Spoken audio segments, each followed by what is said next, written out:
Welcome to this special called meeting of the Danville City Commission. Today is Thursday, April the 21st, and the hour is 9:10 as we have been awaiting Commissioner Atkins, who none of us have heard from. We hope he's safe and secure, and however, we have business to attend to, and so we will move forward.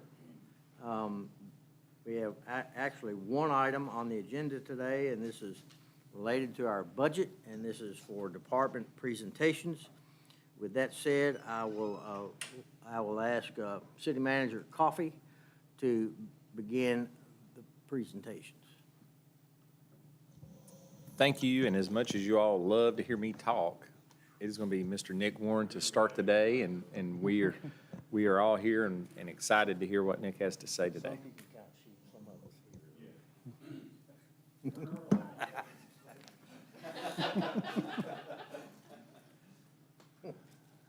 Okay, I'm going to begin with presenting the information technology budget for the fiscal year 22-23.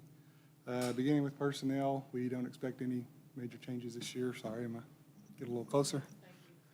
We don't expect any personnel changes this year. We will work to fill our current vacancy as soon as possible, hopefully within the next week or so. For our contractual items, we expect most of those to remain steady. We have a couple projects we want to add to this year, the first being what's called a SIM, or Security Information and Event Management System. Basically, this is a system that collects, stores, and analyzes security logs and events. It links events based on common attributes such as security breaches and attempts to characterize repetitive actions. It does additionally recognizes suspicious activity such as invalid login attempts from the same IP address, and will notify administrators via email, dashboard, or text message.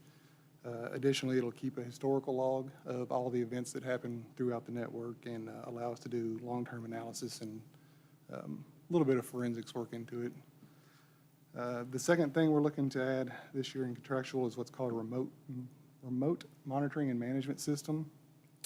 This is an endpoint management system that allows us to do system patching, IT automation for network computer setups, reducing the time, with actual staff sitting at a computer doing a setup, provides system health and performance statistics, and allows staff to remote access computers, even when they're outside of the network.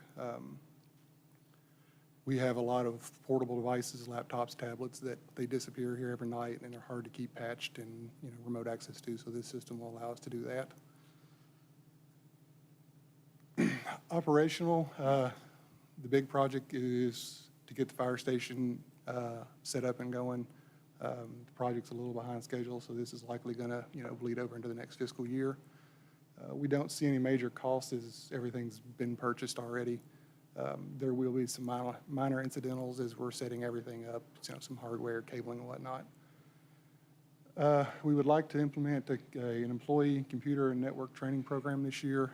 This will be a basic security, kind of social engineering, phishing, what to look for, just a kind of a basic step to get employees trained on, what not to click on, what not to do. What do you mean by social engineering? So that is somebody calling in or emailing pretending to be somebody else, looking for maybe gift cards or something to that effect, calling in saying, hey, I'm such and such and I need your password or I need your passcode, or pretending to be like maybe IT, calling somebody or emailing somebody saying, hey, I need your password, and kind of show them what to look for and how to verify it's a valid city, email, stuff like that. We would like to do some continued education for IT staff. This would be like CompTIA certifications, WatchGuard administrator training. WatchGuard is our body-worn cam and cruiser cam system. We have a server here that we administer, and we would like to get our new staff certified on system administration for that. Capital items for us this year, we'd like to expand our hypervisor environment. Hypervisor is a system that allows you to run multiple virtual instances of servers or workstations on one piece of hardware. We have one server now. We would like to put in a second to give us some additional resiliency and redundancy in the system. This would be at an off-site location so that if one goes out, the other takes over. This is a one-off capital cost of the server itself, around $15,000. Additionally, we'd like to expand our storage for the hypervisor and our backup system. We're getting to about 80% capacity, so we're looking to increase drive storage this year. About $10,000, that would just strictly be hard drives adding to existing equipment. The last is we'd like to do some work on increasing our network resiliency and redundancy. We would like to add an additional core switch and router that will basically allow for failover, allow for adaptation and network changes. If something goes down, it's going to kind of reroute automatically and take over in event of any failures. That's what I've got. I'll be glad to answer some questions.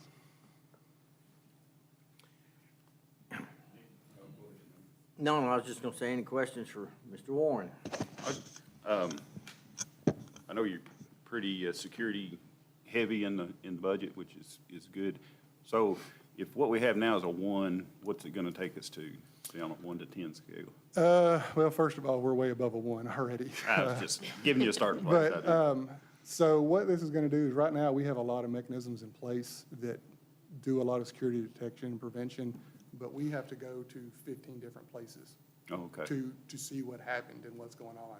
This is a system that kind of sits over top and aggregates all that data, collects it all into a central place. And allows us to build dashboards so that we can better monitor without having to spend an hour looking through 15 different things. Very good. Thank you. Any other questions for Nick? Do you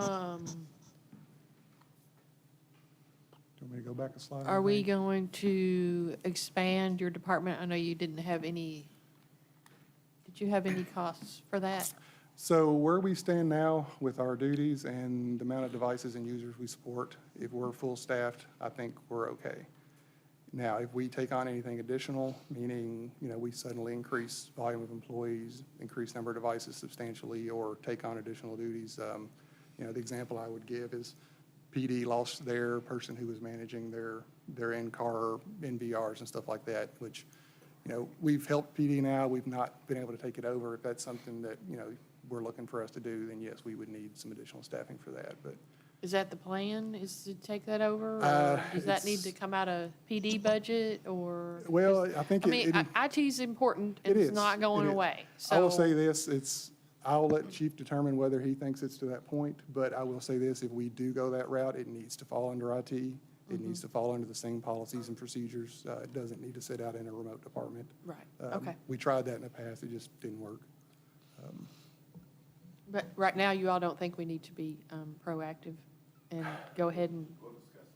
Okay. It's ongoing. In other words, we don't The- What Nick Tony will just talk said about is it. true, though. I mean, you don't want fingers of IT going different directions. We do have to be careful with that for security purposes.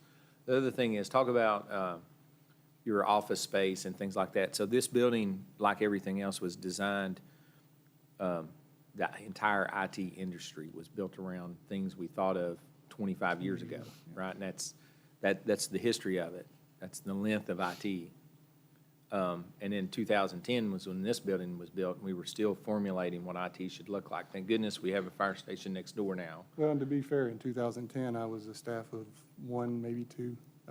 Right. We built 3 offices thinking that'll last us a long Right. time, and, we're at 4 now, and I'll be honest with you, I'm vacating my office to allow the new person when they come in to take over it, so I'm going to be Part-time at the fire station. part-time at the fire station, But- wherever I need to be, kind of traveling around and Well, we can. we have structurally, though, what I like to point out is these server rooms and these things like that camera room right there.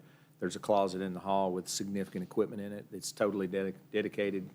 Yes. We have a big server room in the basement. Those require separate HVAC systems, a lot of power. And so with the new fire station, we're adding space there for that type of equipment. And there's opportunity probably over there to increase that footprint. That can't serve the city, but it does serve that building, and it Well, provides. actually, it will serve the city as a whole because we're taking Yeah. a lot of our redundant equipment over into that station. A lot of it's already at Station 2. So, You know, we have, like we said, one of those, at least a closet, if not a full room at every building. Most are small, but the water plant, sewer plant, here, fire station, those are substantially large rooms. Like Earl said, they have independent HVAC, a lot of power draw. And so let's for me, if he sits down at the fire station in an office there that's empty for a little bit, his staff's downstairs, that doesn't necessarily offend me personally as a manager. You know, I think he can manage that situation. We You know, kind of treat it I all as one could. building anyway. They're Yeah. connected, so it's easy to get in between. Yeah, and he's remote, everything, and so we feel good about that kind of So we stuff. talked about what we thought IT was 10 years ago and versus what it is today. Are we going to have enough 10 years from now in terms of space? As long as we continue to proactively look at it, yes. A lot of the space issues are going away as far as the server rooms because we're starting to virtualize everything. That hypervisor I discussed, you know, that allows us to take a rack full of servers and compress it down into something not even a quarter of the size. So the server rooms themselves, not an issue. Now, if we expand personnel, we're already out of space. You know, we're going to have to build more offices and empty So the areas server somewhere. issue is kind of like memory. It used to be a room full, and now Yes, you and it's can just get getting smaller a and smaller. terabyte in a little Yeah, box about exactly, that size. Exactly, yeah. So the equipment. It's a great way to look at Equipment it. storage is not an issue, it's the people. You Yeah. know, where are we going to put those if we do expand? And you've done a great job. Thank you, sir. And I hope you stick around a while. I've got a few more years left, Good.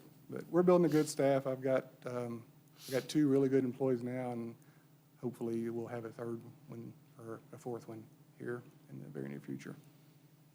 I bet you didn't think you'd be sitting here when you started out mowing for the city, did you? I didn't. This was a summer job that just kind of turned into something else. Well, I'm glad. Yeah, I'm glad And too. you've done a great job, Thank you. and just keep being proactive and let us know what you need. You're great. You know, Thank that's a you. nice story for a newsletter. Mm-hmm. That's a success story. Nick, do you want to draft Type that something up for you? Sure. Thank you. Right. 250, 350 words would be enough, if you want to take a Got to minute. talk about football. And your Baskin Robbins There we go. years. Thank you, sir. Thank you. I believe the finance department is next. Jason's probably holding back. Jason's going to switch over your program there. I think you just keep going. Click it again. He's doing it for you. That's the perk of being behind fine. IT, right? Grab that mic. Get a lesson. Yeah, that's ironic.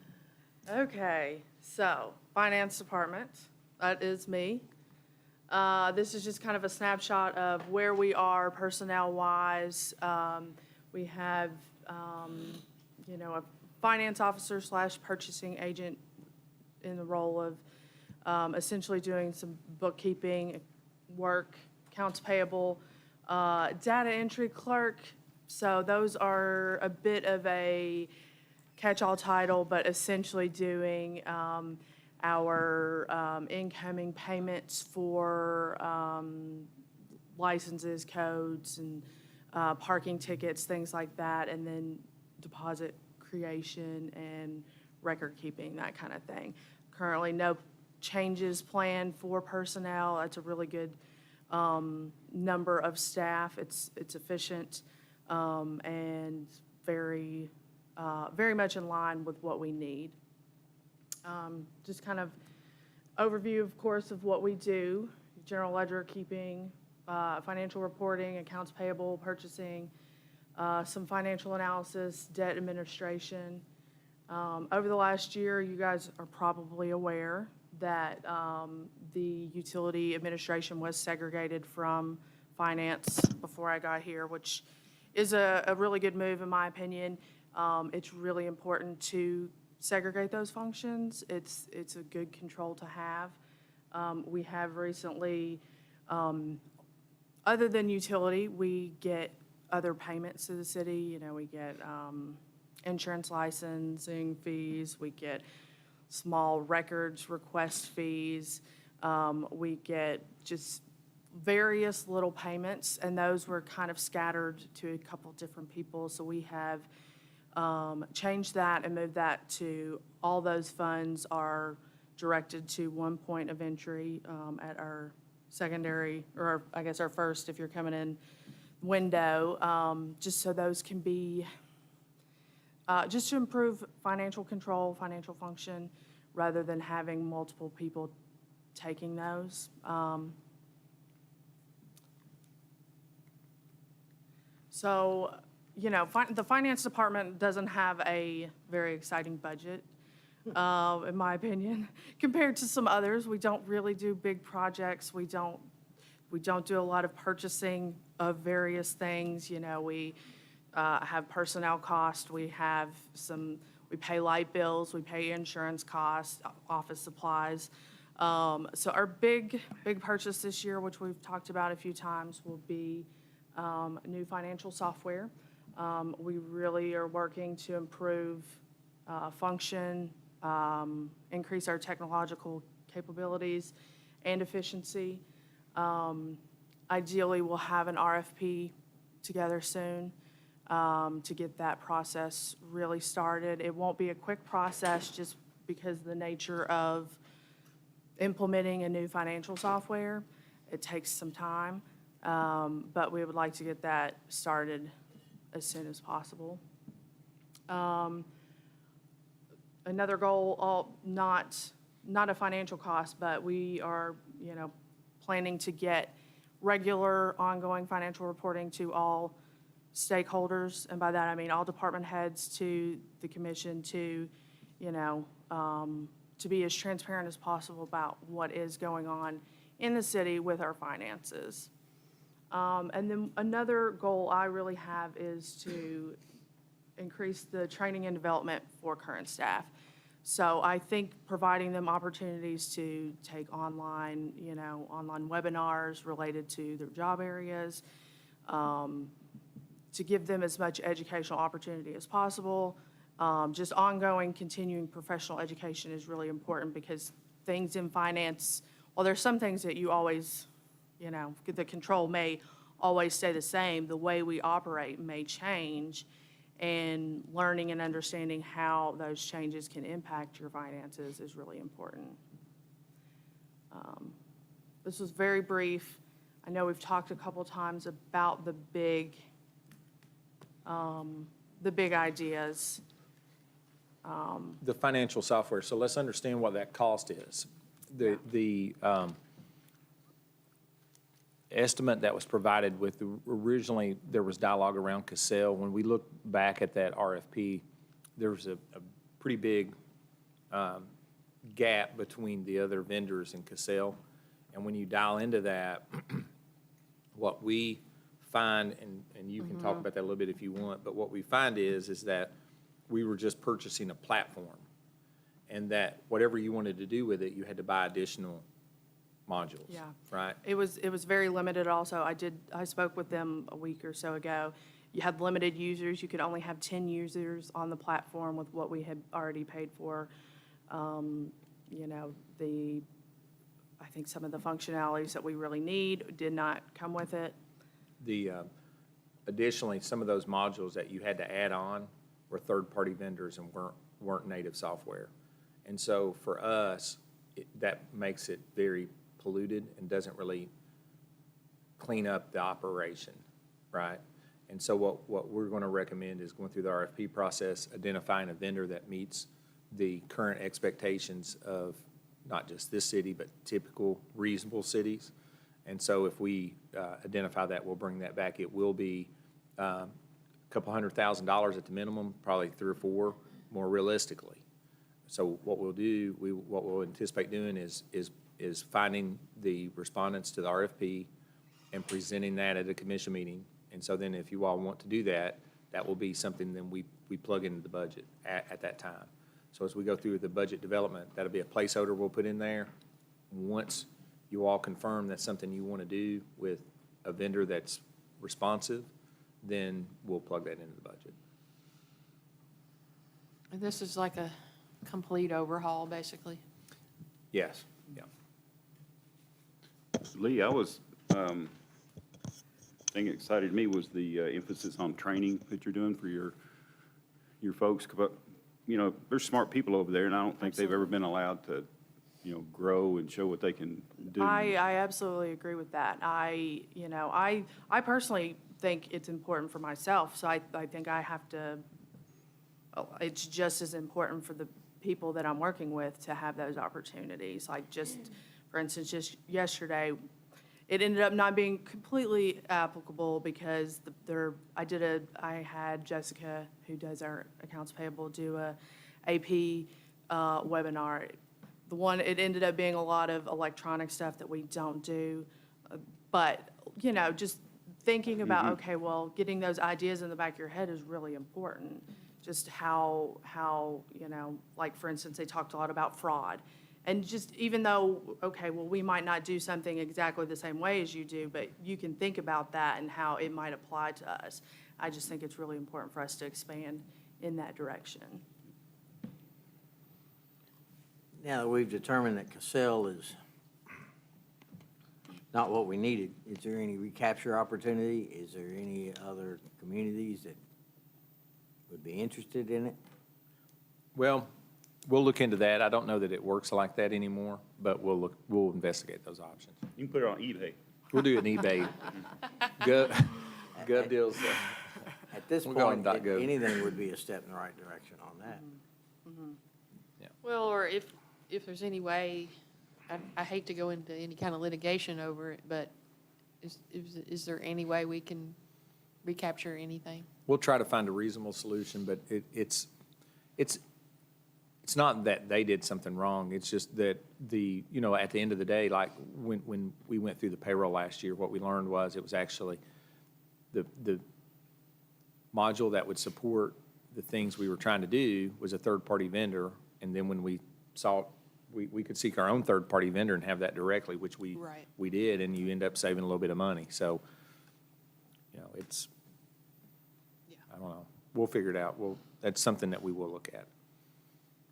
And I'm glad you're doing some training, because even though it may not completely apply to exactly how we do things, anytime you're dealing with finance and money of any kind, you just got to know, you just have to be aware of things like absolutely. fraud and, just Absolutely. like what, with Nick was talking about, I don't even know what he called it, social whatever. Social engineering. Social engineering, Not a good term. we just have to be aware of those types of things. Oh, absolutely.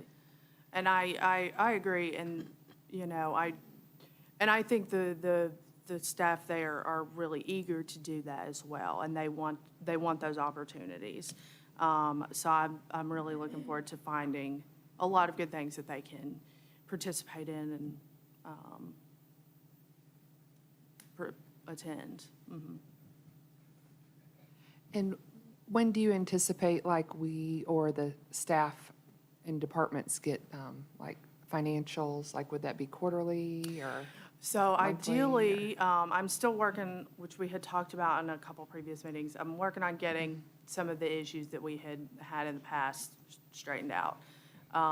They're a little bit more complicated than I would like them to be, but, so ideally, going forward, department heads will be getting their information monthly, so that they Right. can, at the minimum, track what their expenses are monthly. I guess, Commission, if you guys desire it monthly, we can work on that as well. Or if you would prefer more of a quarterly look, that's, there's definitely whatever you guys would like to see. That's, monthly would be, would work as well. Okay. One or the other be Yeah. great. So you don't have to get the new financial software first? No, absolutely That could not. No, I actually be don't have to done. get that. Excellent. So, Okay. so here's for instance, where we did switch a payroll vendor, we are having an issue uploading the payroll file, which should be very simple, from the vendor Paylocity to our current financial system. Doesn't work.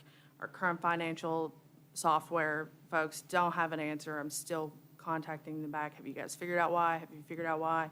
And while we've paid the payroll and we have payroll records, and, the checks have cleared the bank and all that's fine. The problem is that it's not documented on our financial ledgers. So your payroll accounts look like you have not spent any money on them, which is not accurate. And correcting them isn't as easy as going in and typing it in. You have to make the debits and the credits balance, and the way we've done it is just not, it's not a quick fix. So, but no, the goal is to hopefully, I would have liked to do it by this month, but it wasn't going to happen. But ideally, within a month or two, I am getting those reports out, and so that we can be transparent and give that information out. They won't be as pretty as when we get a new system. We'll have a lot prettier data for you, but it'll be there and accurate. Could we get at least a quarterly update fairly soon? Just because of the time of Well, year the- it is. going So into you budget. had, the year-to-date that you had was good through February the 28th, right? So you just have March of, you're only, technically, we're only 30 days, so you would only have one report that is due. And we would like to do that, I just don't know that, you know, what we were anticipating is doing one at the end of April and going through the keystroke exercise to produce a report at the end of April to update the spreadsheet that we gave you on the 28th, year-to-date. We'd like to update that at the end of April, is what I'd like to do, which would mean you would get it probably by the second week of May. That'd be a goal. It's there's just a lot of individual data entry, and there's just a lot of chance for mistakes too. And so we're cautious about unintentionally creating an error somewhere too, right?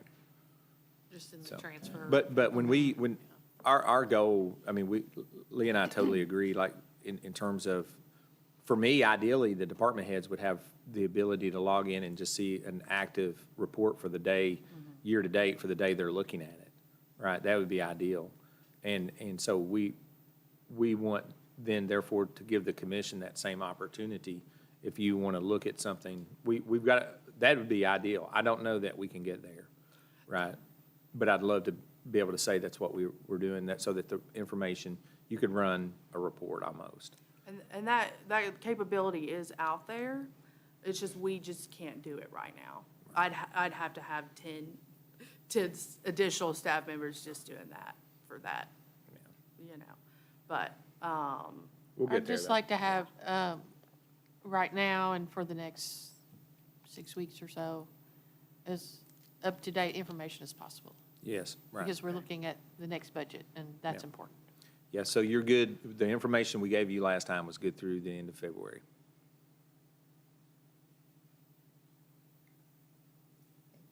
thank you. You guys have any other questions? No? Thank you, ma'am. Thank you. Next up, Mr. Randy Boyd with our HR department. All right, good morning. Oh, excuse me, Legislative Legislative, Executive yes. Department. Okay. And that's where it gets confusing a little bit. So this is just a Is quick that your sum. way of bucking for a raise or what? What's that? Is that your way of pimping for a raise? or- No, that's just, you know what, that's my way of showing all the functions that everybody plays out Oh, legislative. okay. You gotta give kudos to all our peers. So now this is just a quick summary of legislative, because legislative is unique in the fact that it encompasses a broad base of functions. I mean, human resources is encompassing within it, city clerk, also engineering, and of course, executive city management. And a lot of what we do within this department is strategic in nature. It may not be as transactional as, say, some of the other departments, but everything that we do directly and indirectly impacts the departments in a positive manner. So we just want to just give a quick summary of all those functions. Because again, we're unique in the fact that we've got a lot of strategic disciplines within one department. And so this is our legislative org chart. As you can see, it's got, obviously the commission, city manager, and then you have each department head within those, and then their staff underneath them. And so it does encompass, like I said, a good broad base of different disciplines within that department. Now, these are our HR goals and objectives, and we've talked about some of these through some of our reporting, but there's some new things in here. And again, this is not all encompassing, but we feel like these are some of the main high-level functions. And one of the things that we're working on is, I feel like this is one of the top priorities for us this year, and we've talked about the safety training program. So we really started working on that last year with KLC, and now we're kind of getting to the point where we're going to start developing those training programs, not only new hire training, but continuous training. And so we're really looking at three components in here, which is general training that every employee gets, job specific such as equipment training, and then emergency response training. I've talked to both the police chief and the fire chief, and we're going to be collaborating with them on feedback on help us with some of the emergency response. A good example of that is active shooter training, tornado response. There's a lot of different things. So our long-term goal there is to build us a training library. We'd like to try to really expand to utilize Paylocity. They've got a learning management module that's through there, and I think that's going to really help us. Another area with that is safety, especially as we've grown in the last 2 years. I mean, the city right now, we average close to 300 employees at peak, which is a good, it's a good moderate size of workforce, keeps us pretty busy. And part of that is whether you're full-time, part-time, seasonal, safety is applicable to everything. And so as we expand, and we're excited about the HR offices we're building downstairs. That's going to really set us up to grow. And part of that growth I'd like to see over time is adding an environmental health and safety coordinator to do the day-to-day safety transactions. Because as you guys know in HR, that there's a lot of disciplines that we manage. Safety is just one part of it, and that really needs a dedicated specialist to do the day-to-day transactions. We're not quite ready to that. I don't know if it'll be in this budget cycle, but we're hoping as we progress with the training that we'll see where that goes. But eventually we want to have those platforms built. That way we can bring that position in and manage the day-to-day. And all that does, really, it just enhances the protections to the employees, the community, subcontractors, anyone that's working around the city. Another big thing for us is we're going to be doing a legal handbook review this year. I've already talked to Sturgill and Turner, talked to Charlie Cole about it. And this is something we feel like, again, we should probably do biannually or maybe every 3 to 5 years, just as laws change and update. And these are some of the things that we're going to be looking at. Again, this is not all encompassing, but we're going to look at our, FMLA, ADA language, wage and hour, comp, social media policy. That's just a sample of some of the things that we're going to be doing. So hopefully come July 1, we're going to be kicking that off. I'm not sure how long that's going to take with Sturgill and Turner, but what we're going to do is we're going to have experts in each of their areas, like attorney that specializes in FMLA, for example, will look at it. And then another thing that we're working on now, we're really excited about this. This is so we're in the process of doing personnel policy updates. These are more aligned with what I would call non-legal compliance, more of ancillary policies that you can set. And so right now, what we've been doing, and this has worked well, is we're having management team roundtables every off Tuesday meeting from the agenda, and we're talking about policies, and we're bringing things to the table to look at. And the goal of this is to make sure that these policies set the city up long-term to balance the needs of the city as well as the workforce. As we know, as you change generationally, your workforce, needs change, and so that's what we're doing right now. And the key for that is making sure that all the stakeholders within each department have a say in these policies to make sure that it has a positive impact on everybody. And so some of the things we're looking at is like vacation leave, sick leave, on-call, and a few of those others listed. Because what's real unique, and I was just talking to Earl about this yesterday, is our demographic of our city. City staff is changing. 30% of our staff right now is under the age of 30. 55% of our staff is under the age of 40.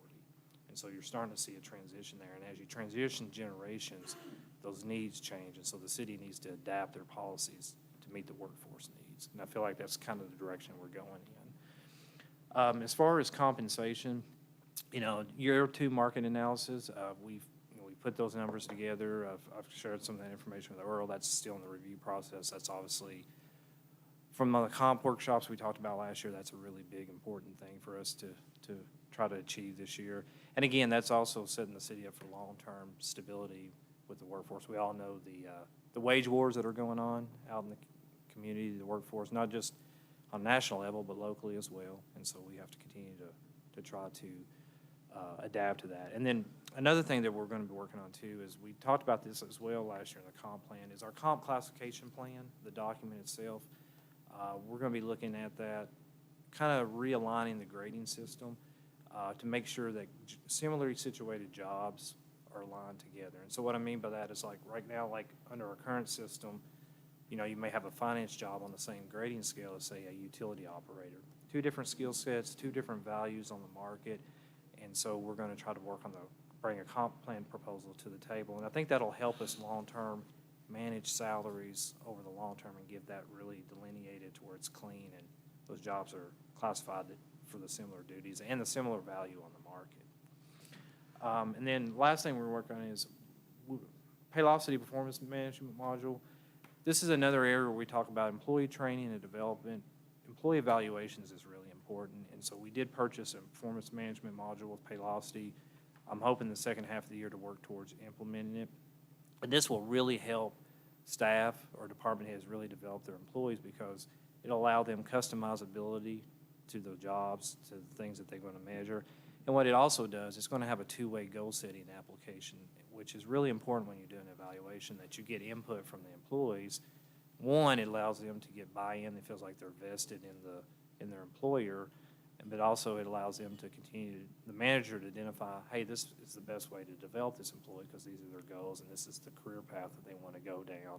And so I feel like that's really going to help us. As you know, I was listening to Lee and Nick talk about training and development. This will be a kind of piggyback off that as well. Okay. So now I'm going to turn it over to Ashley because she's got her goals she wants to talk about. Okay, so for the city clerk's office this year, some of my goals are to continue education and training. I'm currently working on my next certification. I achieved the last one last year. Another one is to archive our meeting packets. Right now, we're only have electronically stored 2019 to the current meeting. I'd like to go back and archive all of the ones that are downstairs in boxes. That way, they're more accessible to our management team. That frees up some of my time to do other things, such as help with the audit of the ordinances and things like that, so that we don't have to contract that out. So that would free up some of my time to do some of those reviews. I'd like to implement new record-keeping strategies. Right now, we have Excel sheets for our cemetery. I'd like to look at software for cemetery, updating our open records database. Right now, that's, again, it's a spreadsheet, but it's not as current as I would like it to be. And contracts, right now, they're stored in a file folder. I would like to put them electronically as well. And then I would like to develop and implement committee member orientation. Right now, we appoint a member to a committee, and they don't really know the processes that the committees have to follow. So I would like to develop something, work with the chairs of those boards and committees, and sit down each time a new member is appointed so that I can go over open meetings, open records, all of those types of things. And then I just wanted to highlight some of the goals we had last year were to go to paperless meetings. We've transitioned to that. I only have 2 packets that I do currently, which is my hard copy that I have to have, and then the city attorney's. I obtained my first certification, and I implemented a commission orientation onboarding program. I got to, the pilot program that I did was with Jenny this year. So that's something I want to continue to use going forward because it was pretty successful.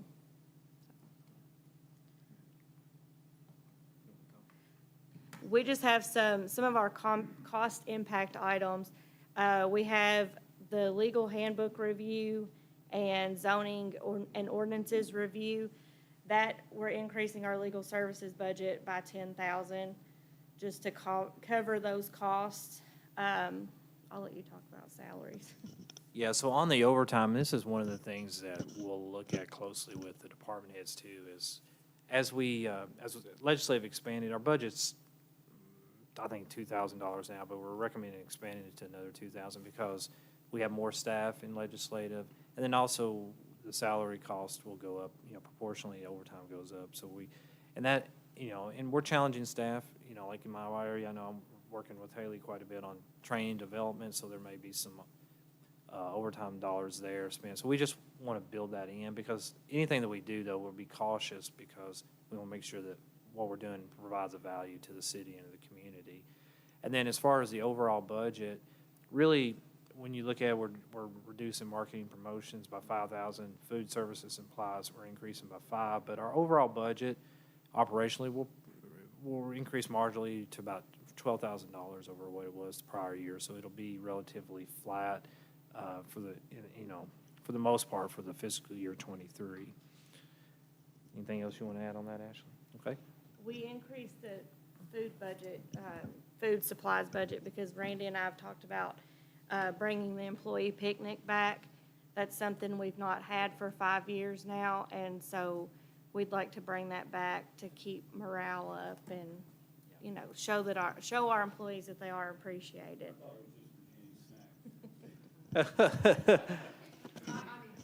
No, Kevin, we nominated you for pie in the face, so I meant to tell you that. Oh, okay. Okay, so if you're willing, we can set it up. No, it is actually, we've tried for the last 2 years, and then it just seems like COVID reared its ugly head each time we tried to do it, and so we feel like and we have really good morale. We're really trying. It seems like, cross-functionally, a lot of the departments are getting to know each other better, but we could always do better. So it's trying to get that family atmosphere. So we're going to try to work on it and figure out a time of the year when it's not raining, whenever that is. But on the legal services, I already just, $6,000 for the handbook, $15,000 for the zoning ordinance, but we already had a little bit of a cushion in legal services, but we would just need to raise that by $10,000 to cover those two components, which are probably the most impactful things that we'll see budgetary-wise in legislative this year. So with that, we'll turn it over if you have any questions on anything that we covered. Might I suggest that the commissioner orientation might happen after an election year? And that way, the new people get it, but also if there are existing people, it's just a reminder. Yeah. I Last think that'd be year, a good idea. we did Jenny's in December, I think, was it? Or I think it was before the first meeting. And this was something that I discovered in one of my trainings last year. I got a lot of ideas from different clerks on what to put in there, and just put together a binder that has the current budget, our ethics ordinance, things like that. And it was successful, so I'm looking forward to using that again. Yeah. And that's helpful, having that together, because I've had to look at it, because it's a lot to remember. Right, and then right after that, you have the City Officials Academy every time we have new commission come in. Right, So that right. helps as well, but But I think it's good to have both. yes. Maybe if it's after the City Officials Academy, and just kind of train everybody as a group while it's still fresh, and then, because the one that KLC does is kind of general, but then if we have it specifically to apply, I think that's Yeah, it's just this a good. talks, the one I have has like our form of government, explains Right. that, the roles that everybody has, so. Yeah. Yeah, it's definitely something I'll do. And then the other thing is, for the committees, do you give them are you going to give them the past minutes and things like that, so they can kind of catch up? We can, we're working on updating that with COVID and people not meeting. Yeah. The packets are very small. Oh, yeah. And so I have Jenny working on auditing those right now to make sure that we're current and up to date with those. But, so yes, I will give those to them. Thank you. There's a lot of people say, well, now what? Or, Well, and yeah, that's but the what does it thing. entail? Or, things like Yeah, that. Yeah, So, they come to the meeting, their first meeting, and they don't know Yeah. what they're supposed to do. So I'm hoping that this will help them with that. yes, thank you.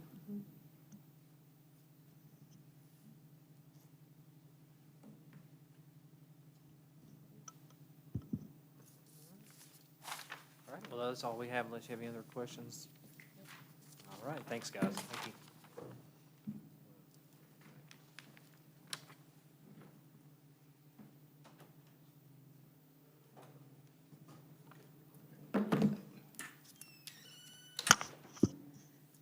Okay, we're going to switch to codes enforcement. Under our department, we have, along with myself, I have 2 full-time codes officers and 1 part-time preservation coordinator. I'm not used to switching this thing, sorry. So that's who we have. We also work closely with Tiffany Luttrell, who's moved into under finance, but she works very closely with us too, because we still have tremendous amount of things that administrative assistant utilizes for us. Codes enforcement is responsible for enforcing all Danville municipal codes and the International Property Maintenance Code, which is a whole other book on its own for how people are supposed to maintain their property. We record and collect property liens as those are assessed. We collect the insurance premium tax. We work with the registering businesses and enforce the occupational license ordinance. We work closely with the Bull County Tax Administrator's Office to make sure that people are paying their taxes and that they are registering. Our department serves as the local ABC administrator for, and we collect the alcohol regulatory fee. We currently have 52 licensed premises, and we have 5 applications in process, and I expect more to be coming. So alcohol is growing tremendously. We are the staff support for the Danville Architectural Heritage Board, and we have oversight of the Certified Local Government Program, which works with the AHP. We process fireworks permits and pawnbrokers licenses, and we're the FEMA applicant agent. We're working with Chief Gray on restructuring our department. As under last year's budget, we moved codes under the police department. One of the things we talked about in the past, but we've not been able to get to, but hopefully we can get to this year, is doing some regulations for food trucks. There's a lot of conversation that we had about that at one point. We'll be working with other staff to review our code of ordinances. We'd like to consider looking at a rental registration program for our rentals, and also that would help us ensure that housing is safe, sanitary, and properly operated and maintained in compliance with all regulations. We find a lot of things that come through complaints or other things. This would allow us to work with the fire department as well to ensure that when someone moves into a house that everything is up to code before someone moves in. So we'll be coming back to you in the future with that. We'd like to look at that program. We'll be working on looking at our condemned properties and liens and how we can proceed about possibly doing a land bank authority or what we can do there.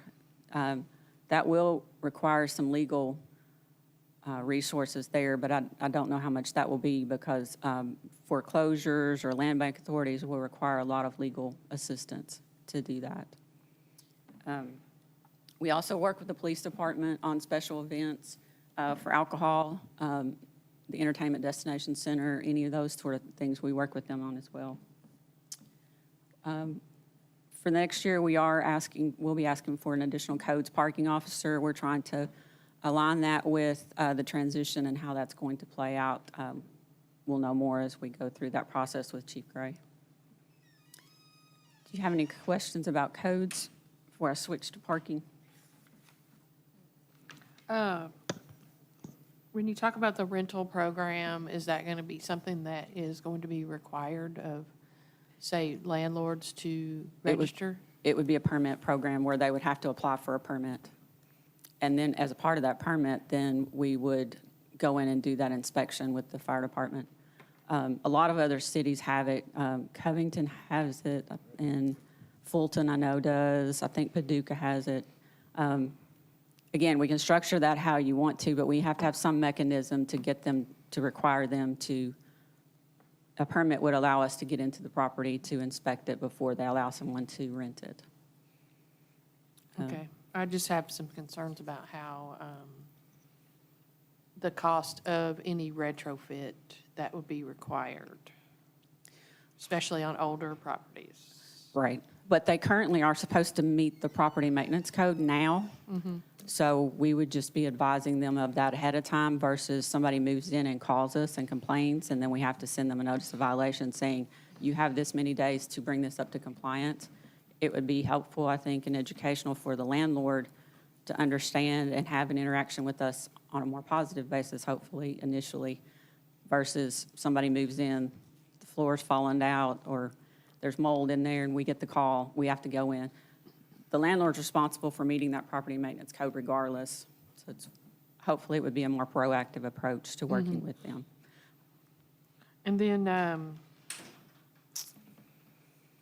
the condemned properties and land bank, of course, I'm very interested in that because I think there has to be a better way. And Newport, we've visited Newport a couple of times, actually, and they've done great things up there, and they've been very accommodating to us.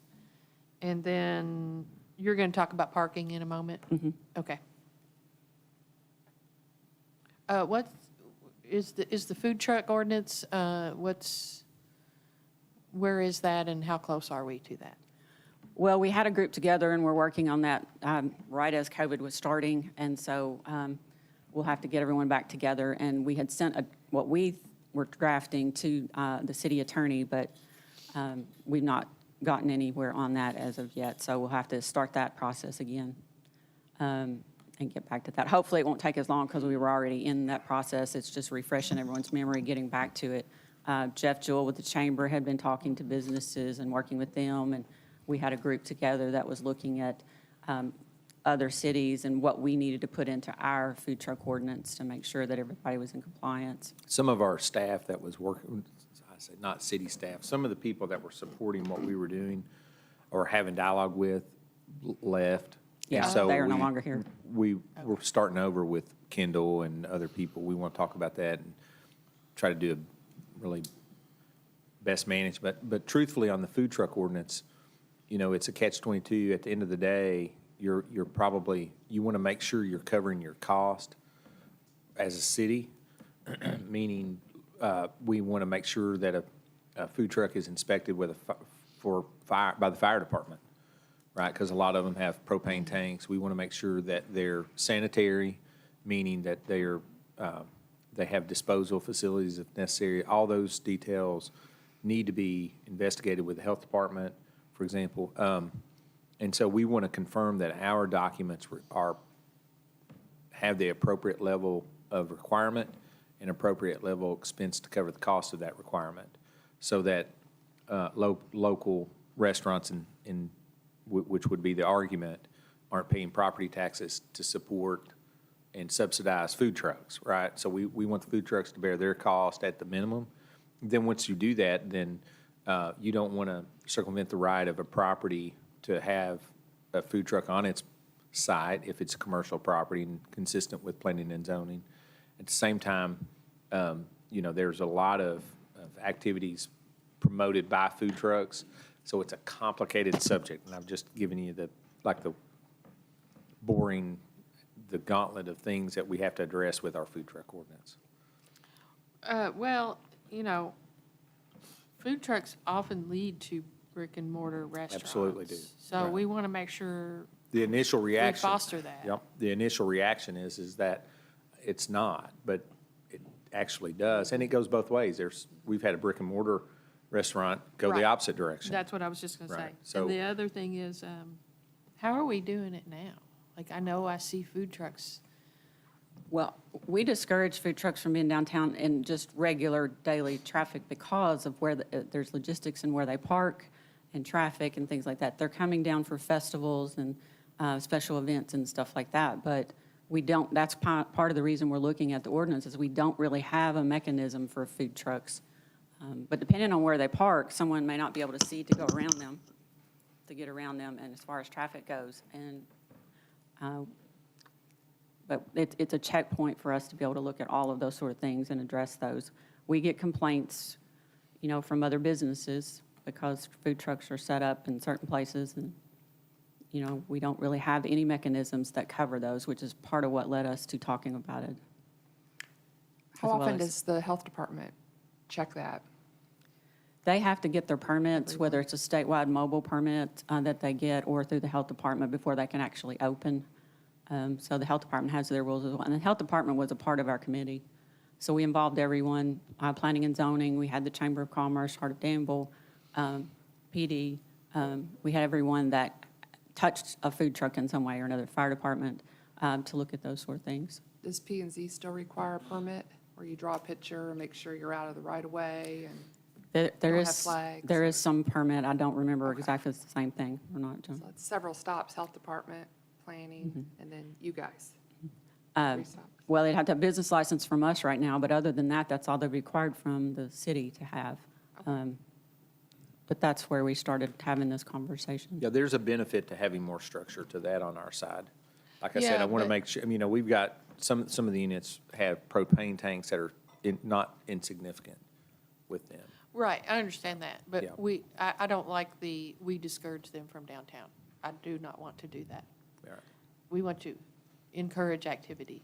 Right, from the discourage side, some of the streetscape design, we want to think about where we want to permit those, where we want to encourage those.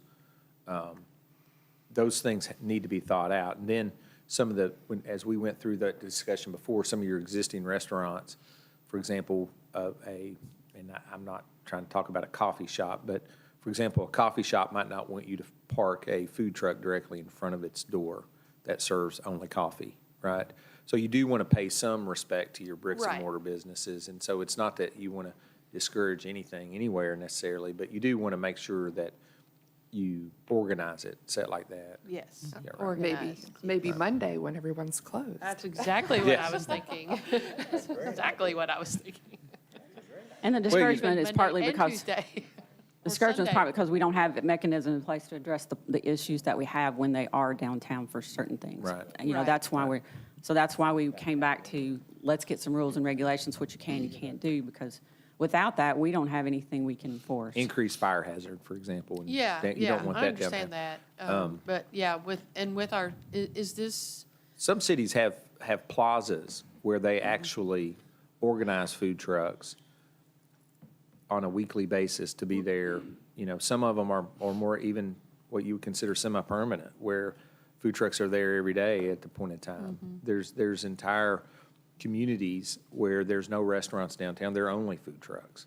right? So and it's a then- balance, we'll go through a process and then make a presentation to you all soon, hopefully. Okay, and my So- question is, has this been thought about in our streetscape at all? We've Like talked about- Making yeah. a space for them, or? That's why we want to make sure, well, it's more about space and policy. And so Yeah. you have to, organize it, meaning you have to have some approach to it. And so part of what we want to do is make sure our codes permit, what we want to permit are modern activities downtown, and how are those organized? And so we want to be thoughtful. So a lot of those may have external speaker and amplified sound. Think about it like that. So so when I talk about it like that, your ordinances are very complicated. Yeah, It's I know. not as easy as just striking a word and that resolving it, right? And so I don't want to be flippant with that, but that is the truth. I mean, it's complicated. Yeah. But I mean, on Sunday and Monday, you are gonna starve to death downtown. Yep, we totally agree with that. So we want to encourage, and that's our mindset, yeah. Okay, thank you. Yep. Ready to move on to parking?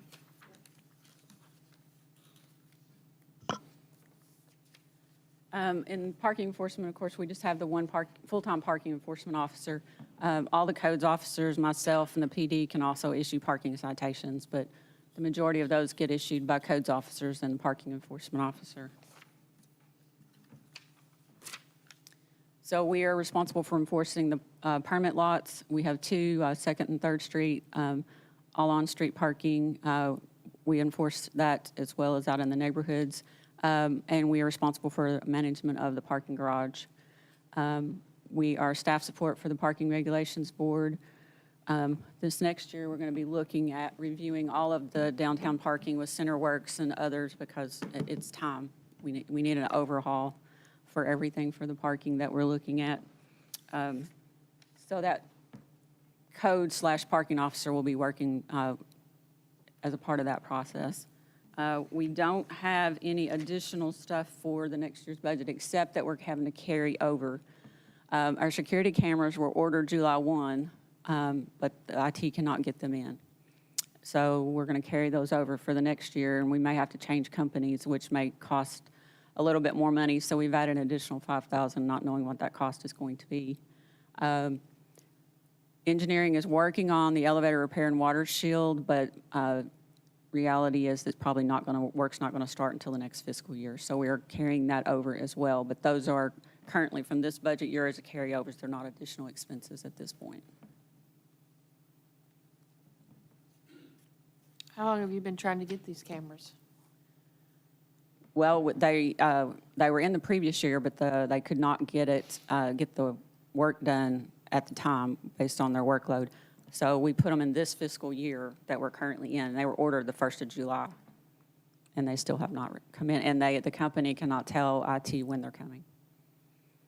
So we do need them replaced, but we can't get the product in for IT to contract to get them installed. Are the current ones working? Most of them are. There are a few that are not at times, so they definitely need to be replaced. Yeah, I think maybe it's time we started looking at another company and getting them in as soon as possible. They're trying, but it's the same problem we're having with other electronics and things with, computers or printers or different things like that. IT can't get them in. You can't get them anywhere. Okay. It's a result of COVID. Is that, I know we've been talking about that water shield repair for quite a while. Is that another supply issue? I thought we had a, Just started that with the consultant. Remember Josh gave you an update on that? right, last I meeting. thought we had approved something?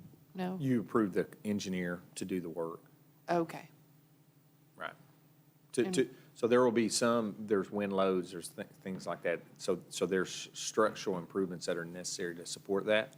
So you've contracted with the structural engineer to provide that design and recommendation. And that recommendation is coming soon? I don't know what his schedule is, but yeah, you would think so. Josh told me they were working on it. Yeah, So I know you they should met be- up there You should be last week. getting Yeah. something soon. And just an FYI, the parking garage is completely rented out, and we have a wait list for the short-term lease spots that we do have. So it is utilized quite a bit, but there are no openings for people to rent spaces at this time. But we will take your name and put you on the waiting list and call you when those spaces come open. There was, where was I? Was that yesterday? There was something about parking mentioned?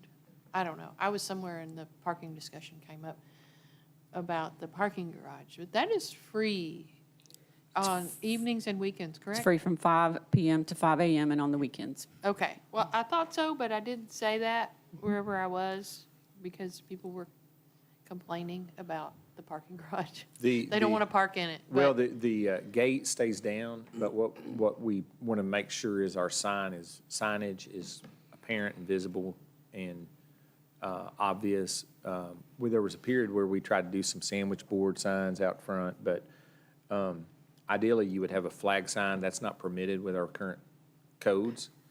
And so what we're talking about is that's some of the things that we want to consider addressing is Okay. things like that type of sign. Yeah, advertising the free parking in evenings and weekends Right. is very inviting. If you program the gate so that they go up, We've tried that before. I can't remember why we've got that. Well, the problem is when you come in. So if we put those gates up, it messes with the system of tickets and cards and different things as to, if you come in and the gates up or down, it messes with that sequence. So it works much better and more efficiently if we leave them down all the time and they pull the ticket, but if they leave during those hours, there's no charge, the gate raises. I need to be clear, I'm talking about on weekends.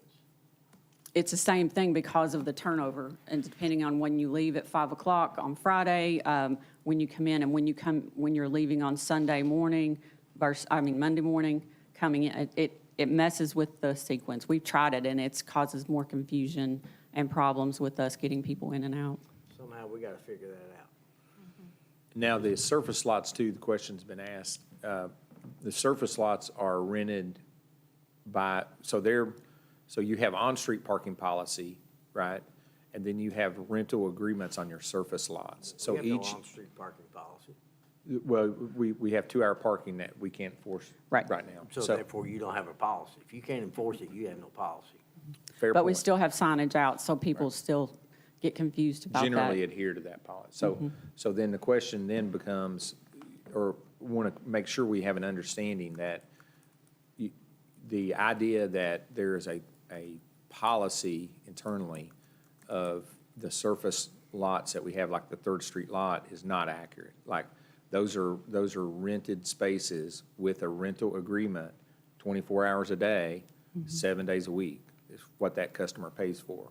So therefore, if that customer has a right to that space, so if you want to change that is a different conversation than just your Main Street parking. So what we've suggested is that during the streetscape discussion about parking, we've asked one of the questions that we hope to have an answer to, and I don't remember, what was the schedule for CenterWorks? Are they like 90 days? They're going to be doing that this summer with interns. Okay, so through the summer, as we investigate, I couldn't remember that.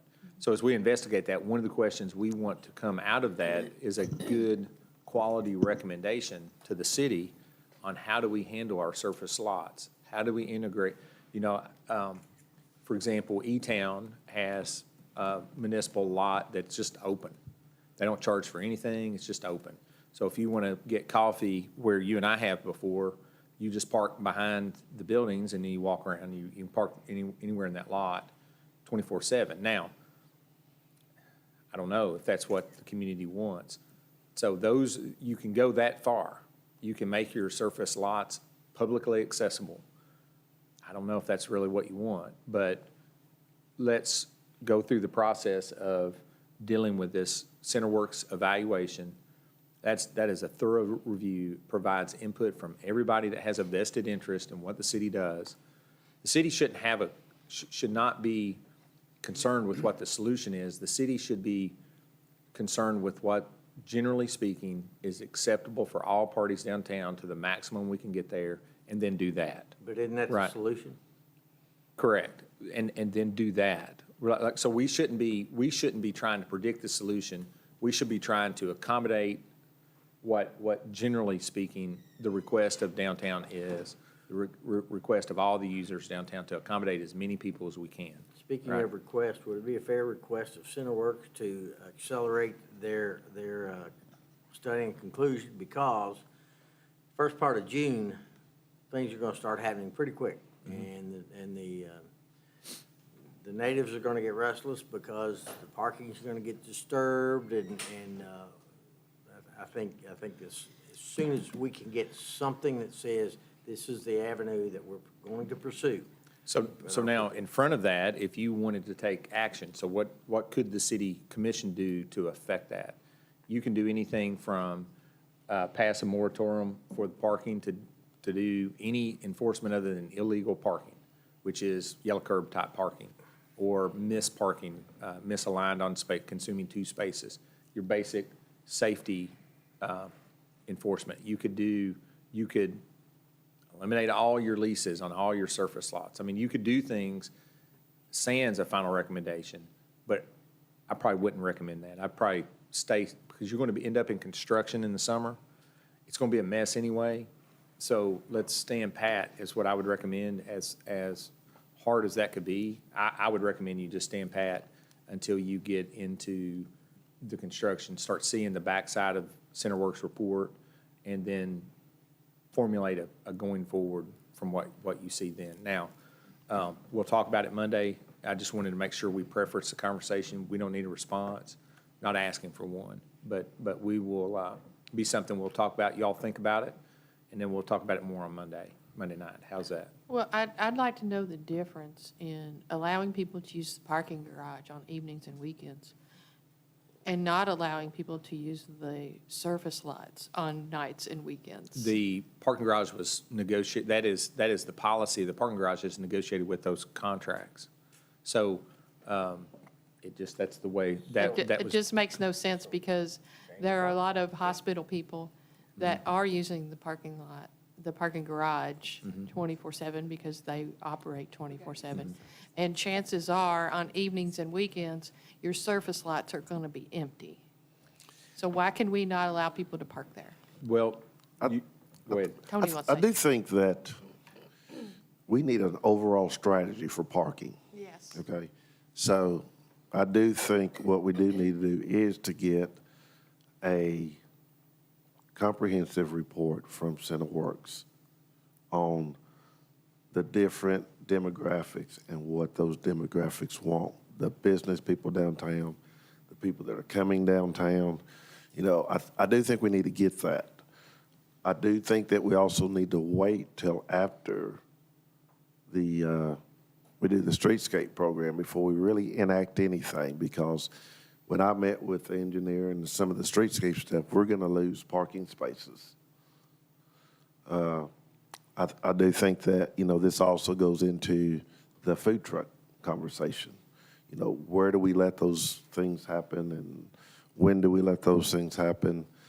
You know, all those things kind of combine and create, but I really think that this is a significant issue. I don't think we need to be in a hurry to try to solve this, but I do think that we do need to make it an impetus to get it solved. Don't get me wrong, but, you know, the parking garage, those surface lots, yeah, I think we need to look at all that. Believe me, I get texts, I get phone calls, you know, the PD gets most of those after-hours calls about, you know, I got a ticket over here, when can we need to have better signage when these things are open. I mean, this is a big issue, you know, and it's not gonna be quick. I hate to say that. Or perfect. No, it's not.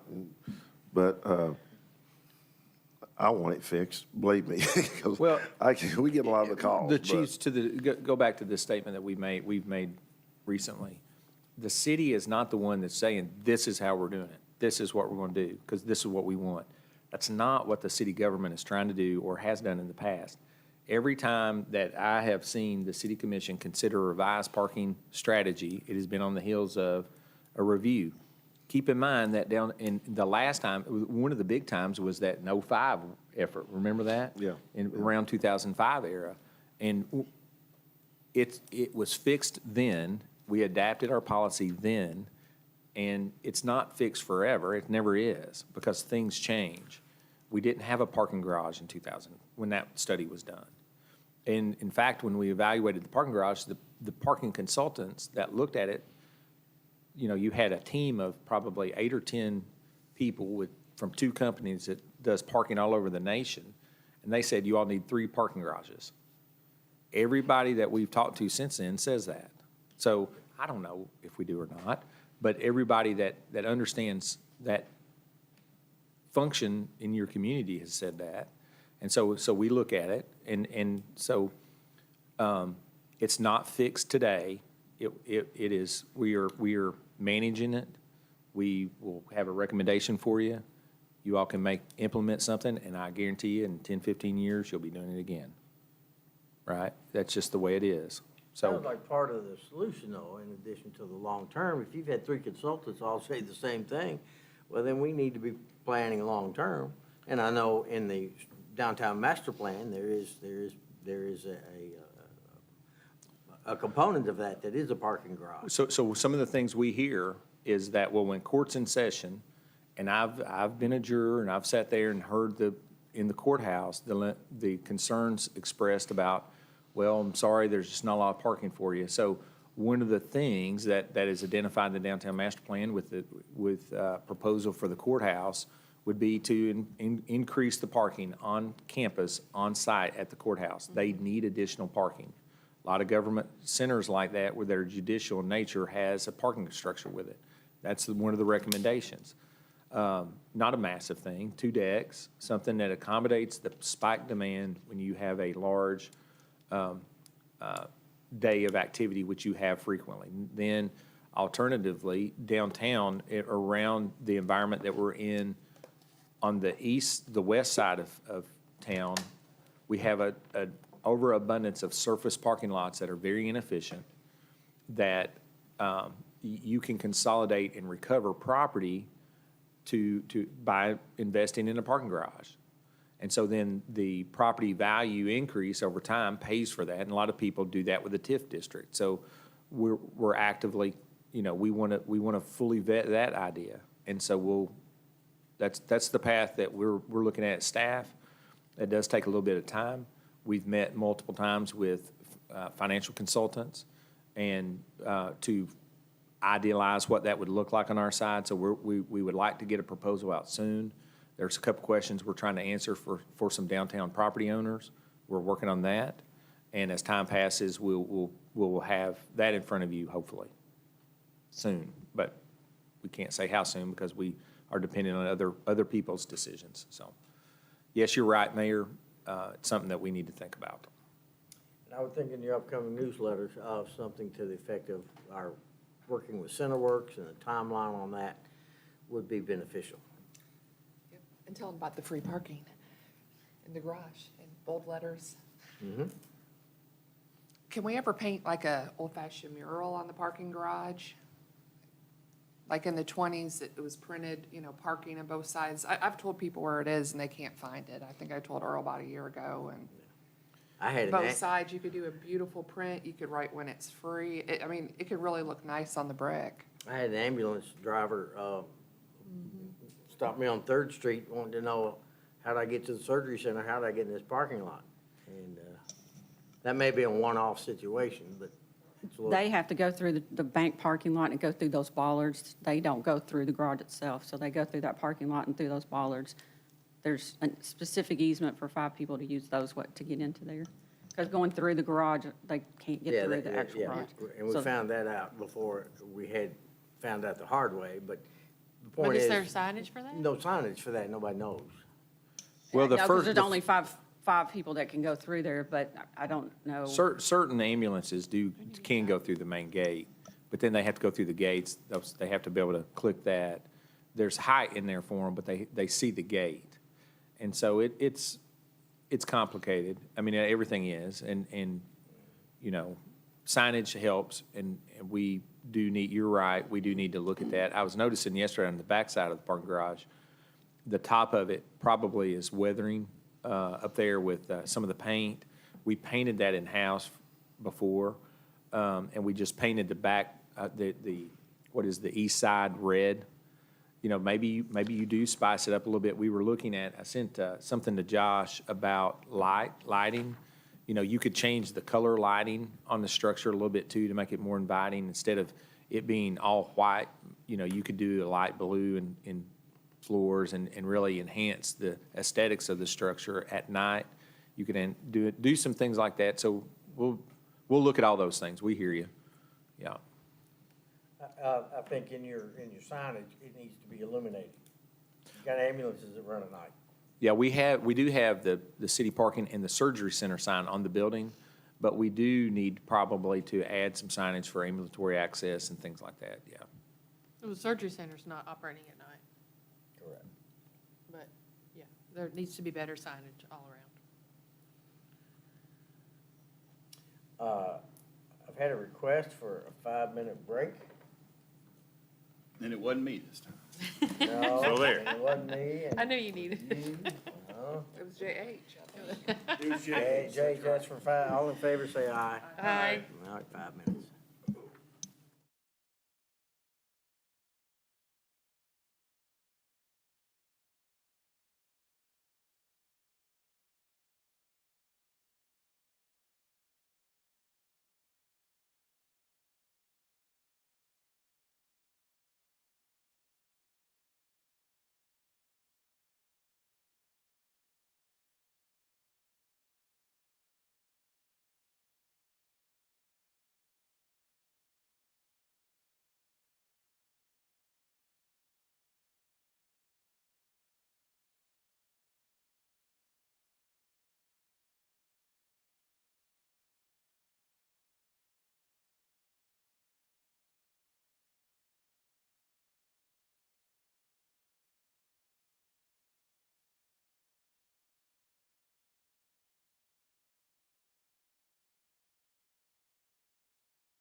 Communications, Ms. Rebecca Hafley. Hopefully mine is short and sweet. This year, we have planning to add at least one 911 position, if possible, two. We currently monitor 9 agencies, and soon we'll be going to 10 with code enforcement, being on the radio more and going under the PD, and they will be on a different channel that will also have to be monitored, so that's going to take more people. We're currently down 2 positions with 1 in training. Second, we would like to upgrade the backup center that is at Station 2 to be fully functioning. Obviously, just in case an emergency happens. We'll have 2 operating positions out there. 3, we need to, or we're wanting to look into integrating the Power Phone into the CAD system. Power Phone is the system that we use to do our emergency medical dispatching. Currently, we have it on a standalone computer, so it would just make it more efficient and effective doing that and not having to flip screens and look at 2 different screens. And then we would also like to get a state accreditation. The PD has theirs, and we want it too. And then 5th is increase our community outreach and community events to help with recruitment. What comes with the state accreditation? What, I know a like, plaque. Benefits or benefits? It's just Some kind? a set of standards to, that the state has set out to achieve a certain level of quality and performance and standards. And I think we're already there. It's just actually going through the process and getting it. Okay. Any questions for Ms. Hafley? Are we moving 911 at some point? Do we know? Till there's a demand to move it. Okay. Right now, I think we have the existing capacity in the space for now. And if we have to add, 10 years from now, no. And when I say a demand, I mean, if we have any more burden placed on the department, either a joint agency growth, anything like that, where we have to add more than 1 staff person probably, if we got to have like 2 or 3 and add a division kind of thing, you're going to move it. You're going to have to. But the good thing is, at the fire station, when we can easily walk over there and identify where a good place for dispatch is, and also Fire station's gonna be the catch-all. EOC. No, No. it needs to be. It's a building built for emergency services, and so an EOC, it's a good home for that. If you ever want to talk about that, you're going to spend about $300,000 or $400,000 at outfitting space for the EOC. We saw as an example when we went to Carmel, Indiana. We could go back there and we could show you exactly what the group of firefighters and staff that went to that location said, yeah, this is the EOC for Bull County. This is what we need to duplicate there. Okay. But so, we would need to get more input, and we would like to take Brian up there. Currently, the M director for the county and Mr. Coel, and then go look and just see. There's room to do all that stuff. So how are the quarterly meetings going with all of our partners? COVID hurt it. We're meeting when? May 18th. May 18th. Spread the word. I guess with that segue, Chief? Welcome. This is our organizational chart as we see it right now. We have the police department, communications, and I guess in January, we decided to bring ABC, codes enforcement, and parking up under the police department realm. We've spent most of this 6 months, myself and Bridget mainly, just talking about the functions of her department and, what that looks like. Communications, like Rebecca said, continue to improve the infrastructure for countywide dispatch. We're talking about if we need to work on repeaters, towers, and, working on that process with the 911 board. How do we want dispatch to look in the future as we go forward? And trying to make that really as simple and easy as we can. Me and Nick have talked about, working on some contracts and things with our vendor that provides and helps us with the repeaters and stuff. And then, if we want to take it all under and then change the contracts with those participating agencies, if they want to do that or not. But those are things as we move forward is, decide what we want to do there.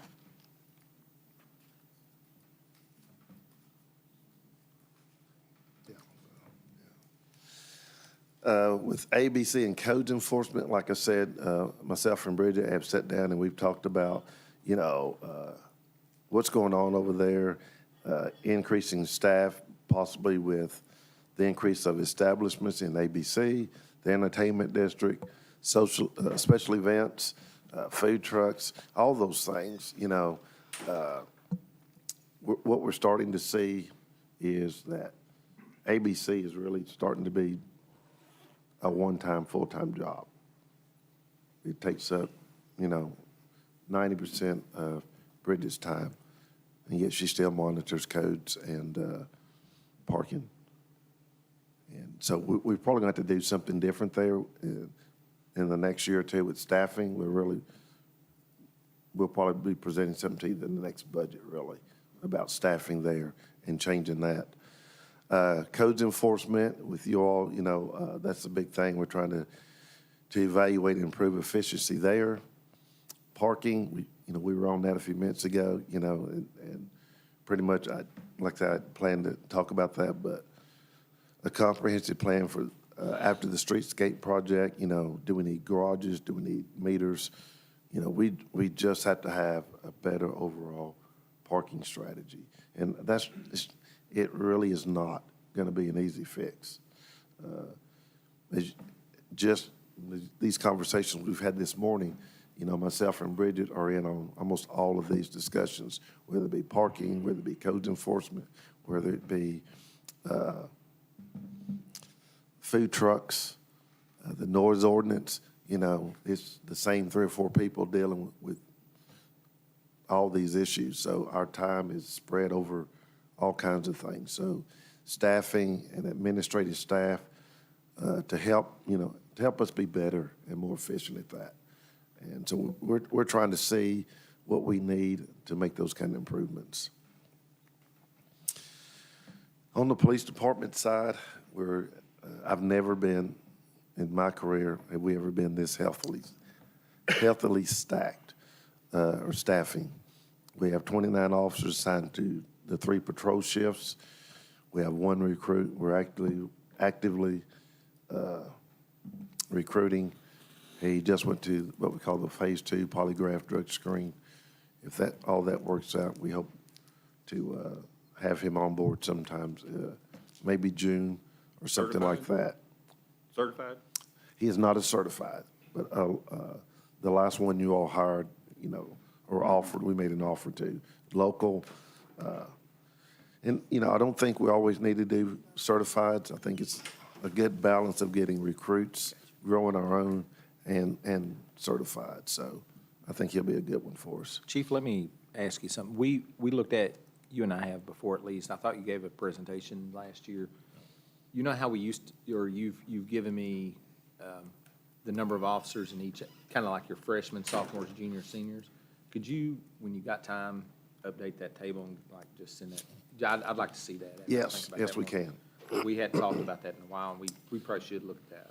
No, we do always actively look at that and see, at our staff and, where we're at. Yeah, we don't want to be with too respect to that. age-heavy in one demographic. Correct, yeah. So, like I said, we like to get recruits, and then we like to temper that with getting some quality certifieds. But, we just don't want to always get all certifieds and not have some good, healthy recruits. Currently, we have 4 detectives. We definitely need at least 5, if not 6 there down the road. We have 3 administrative officers, myself, the assistant chief, and currently we have an administrative captain. As many of you know, Assistant Chief Doan's in Quantico for 10 weeks this summer. So we have brought Captain Matano to fill in and do some administrative things that Chief Doan has always done for us. We have 1 part-time officer, Sally Bussell, the 2 non-sworn personnel, administrative assistant, and a records clerk. So that's our staffing pretty much right now with those roughly 37 full-time officers and 1 part-time. Our future goals, and this is a little bit, you all touched on this, and I've touched on this, and a second assistant chief or some kind of administrative officer, a non-sworn evidence custodian. Right now, one of the 4 detectives monitors evidence. She's also the supervisor of the investigative section. We probably need to branch that off.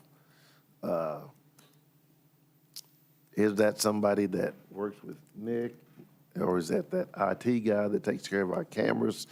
You know, how do we, just trying to figure it out. You know, do we need another IT guy? Or can that person that does our camera system also do that, maybe that non-sworn evidence custodian? Just trying to figure out those roles as we move forward.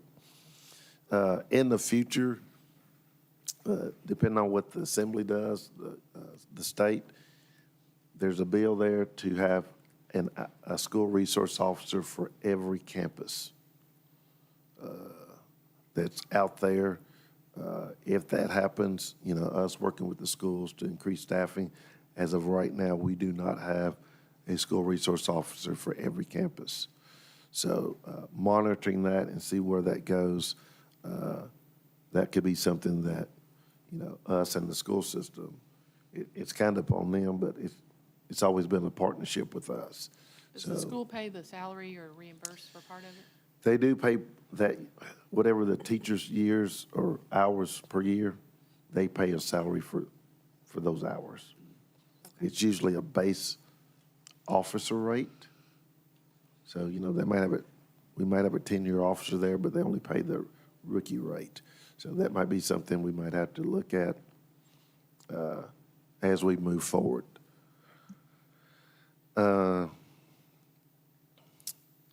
We're looking at some software for accreditation. It helps with keeping up with training and policy documentation. We've got a conference call next week, or maybe 2 weeks, on this training software. What it does, it will allow Sandra, our IT clerk, like I said, instead of using an Excel spreadsheet, it allows us to put the policies and procedures in there. We can have officers test on policies and procedures. It also allows us to go in and keep track of training and stuff like that for every officer. So it would make it a lot more efficient for our administrative clerk, Sandra Curlis, and especially helps with our accreditation with the Kentucky Association of Chiefs of Police. We're always continuing to look at upgrades to our facilities. We did some work a couple of years ago on the gun range. We could still do some of that. Looking at the blue building or something, we still use that building for different needs and work on our vehicles and hiding some vehicles that we don't want to be seen, things like that for narcotics and undercover work. But we're always continuing to do work on facilities.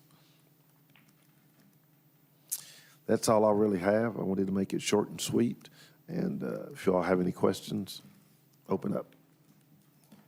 Any questions for the chief? You feel good about things? Bringing on code enforcement and ABC, I see a big increase with ABC. We've got 5 new establishments opening in the next few months. You know, when we first started in 10, went full wet. Right. You know, we're up to almost 60 establishments, alcohol establishments. I think that's going to grow. We also, you know, this is the first day of the entertainment district. We're going to start that event. I think those things like that are going to become more and more. You're going to have somebody monitoring that on a full-time basis. That could be, you know, just some big things coming down the road. Like I said, me and Bridget talked about that probably she needs to just really concentrate on ABC solely. So how do we move that around, and do we add another codes enforcement? Do we need that at this time? And like I said, depending on what we do with parking, are we going to need more staff there? In the next, I would say this, somewhere around next January, we'll have a better picture of what all those departments are going to do for us and what staffing needs and requirements that we're going to have for that next budget cycle. But I really look for that area for us to change drastically.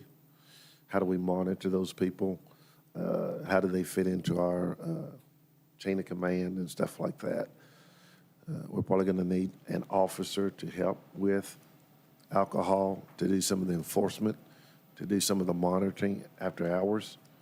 You know, is that an administrative officer?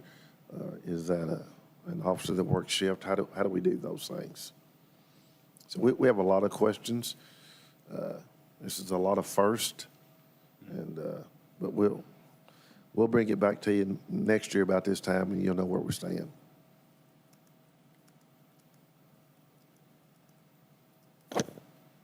So tonight is the first deployment of the entertainment district. And you guys, I guess, are as ready as you can be? Yeah. We'll be out there monitoring. We'll see what happens. Well, I'm excited about that.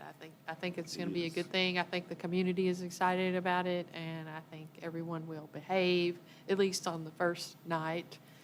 But then that's a monthly thing for the rest of the summer, I think. So 3 I'm not months, I think, is what they've got, 3 months. But it could grow, and once somebody sees this happened, they want to start another one. And Right. how do we do that? And how do we make it grow? You know, we'll probably be back at you. We've already see some things that we want to change already. Probably going to make the map bigger than what it is, so we'll have to change the ordinance. Okay. Is most of that ordinance, is that KRS, is that ABC stuff, or is that stuff that we've? It's under the ABC laws, Okay. but it is a KRS supplement, yes. You know, people complain, no matter how good things are going, people complain, and there was some talk about the fact you couldn't buy a cold beer somewhere and then go down and shop at Maple Tree Gallery. And I tried to tell them that that's a KRS thing, right? Correct. It is a KRS Okay. thing, yeah. Until 4th Street, and, you know, until they started doing that 4th Street Live, and then the Thursday nights in Lexington, you know, that was totally banned. So, Yeah, I'm excited about it too. Anything else? Thank you, Chief. thank you. Chief Simpson, the Danville Fire Department.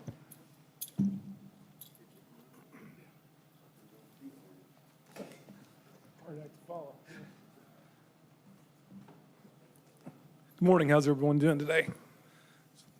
Good. Doing great. Just want to start off, this is our 2022-23 budget discussion. If the dam, go on to the next slide here. Where is it? Yep, here it is, sorry.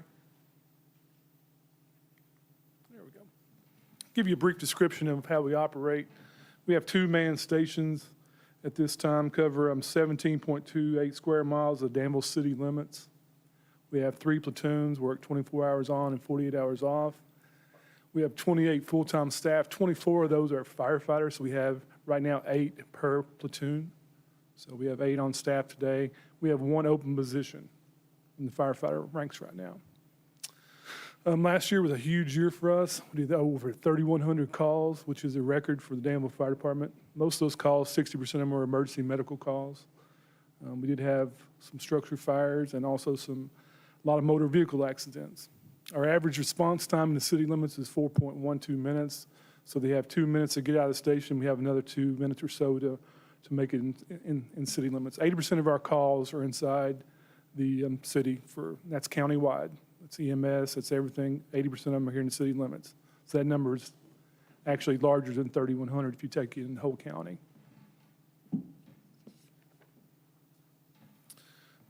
Our grants awarded last year, we had $10,000 for turnout gear awarded on 3/5/21, 3/4/22, $10,000 turnout gear grant, 5/28/21, 3,200 thermal imaging camera, 3/15/21, $1,000 for public education, and our largest one was $23,000 from KCTCS, and that was used as a training grant. We purchased a training prop, the King prop, which we're utilizing, I think during the first training on Friday, if the weather permits, and that's a prop where you can work on ceiling breaches, sprinkler systems. It does about 10 different things. So it's a wonderful tool that our department received, and I thank the Fire Commission for all these grants. They're really easy to work with, and we're very lucky to have them involved with us. Our goal and objectives, one of the largest ones, of course, will be opening a new fire station in August of 26 of 2022. That has been a big undertaking, a lot larger than I ever anticipated. Building a new fire station is a big deal. I thought it would go really smoothly, and it has so far, but it's a big operation. And we worked really well with Josh Engineering and City Manager Coffey and Marilla Construction. They've done a really good job, and we're really excited about that new station. It's going to bring a lot to our community. It's going to bring a lot to our fire station. It's going to be a wonderful asset for the next 50 or 60 years or so for our area. Replace engine 17 is a 2001 model. And engine 17 has been a great truck. It's still in service right now. We're using it today. Engine 12 is out of service. We ordered the truck on September 29th of 2021, and we will not receive this truck until January of 23. So that just shows you the supply chain issues that we're having. And I wish we'd had it a couple of years ago, but that's the way it is. It's going to take a while. Just recently, this month and next month, our staff will be completing aircraft rescue and firefighting training. That is a 3-week class where they'll be all certified as aircraft firefighting rescue personnel. So that's a large undertaking. Our staff has done a wonderful job bringing this program to Danville. They're actually doing it in-house, so we have our own instructors. But that's a really big deal for our staff to complete that and be certified in aircraft rescue. Our staff training hours next year, what we're shooting for is 265 hours per staff member. That's an increase of quite a bit. Our insurance standard organization, for us to get the maximum amount of points, we need to average 265 hours. So that's a lot of hours each year for our staff members to complete. Identify community needs for public safety programs, smoke detector programs. We're also looking to get some grants for some hearing impaired smoke detectors. That's really big in our community here. And we received a grant about 5 years ago, and we ordered, I think, 500, and they went out within 1 week. So we're trying to get some more of those, hopefully, this year. Also, in public safety programs, public CPR. That's a really good program that we offer. That's each month, last of the month. And car seat program. We normally install about 265 car seats or so a year. I think we did 183 during COVID, so we're down a little bit. Host a large-scale training for a department in our area. The new station is going to provide a lot of opportunities for that. We have a wonderful training room. We're going to have a large area out back. We can bring in flashover trailers, extrication training for not just our department, but for area departments, help out Junction City, Bull County, Perryville, Stanford, Lancaster. Hopefully everyone in our community and surrounding areas will be able to come to those. Cost impact by priority. We'd like to add 3 new staff members next year. That's strictly firefighter recruits. And that's going to be a cost of around $300,000. I've talked with Randy. It's going to include pay, insurance, benefits, hazard duty, gear, everything will be involved in that. We need to continue to keep growing as a department. Our needs for our community are going to grow. We need to grow as well. Right now, within the next 4 years, we were looking at some of our data. We have the potential to lose up to 7 people in the next 4 years to retirement.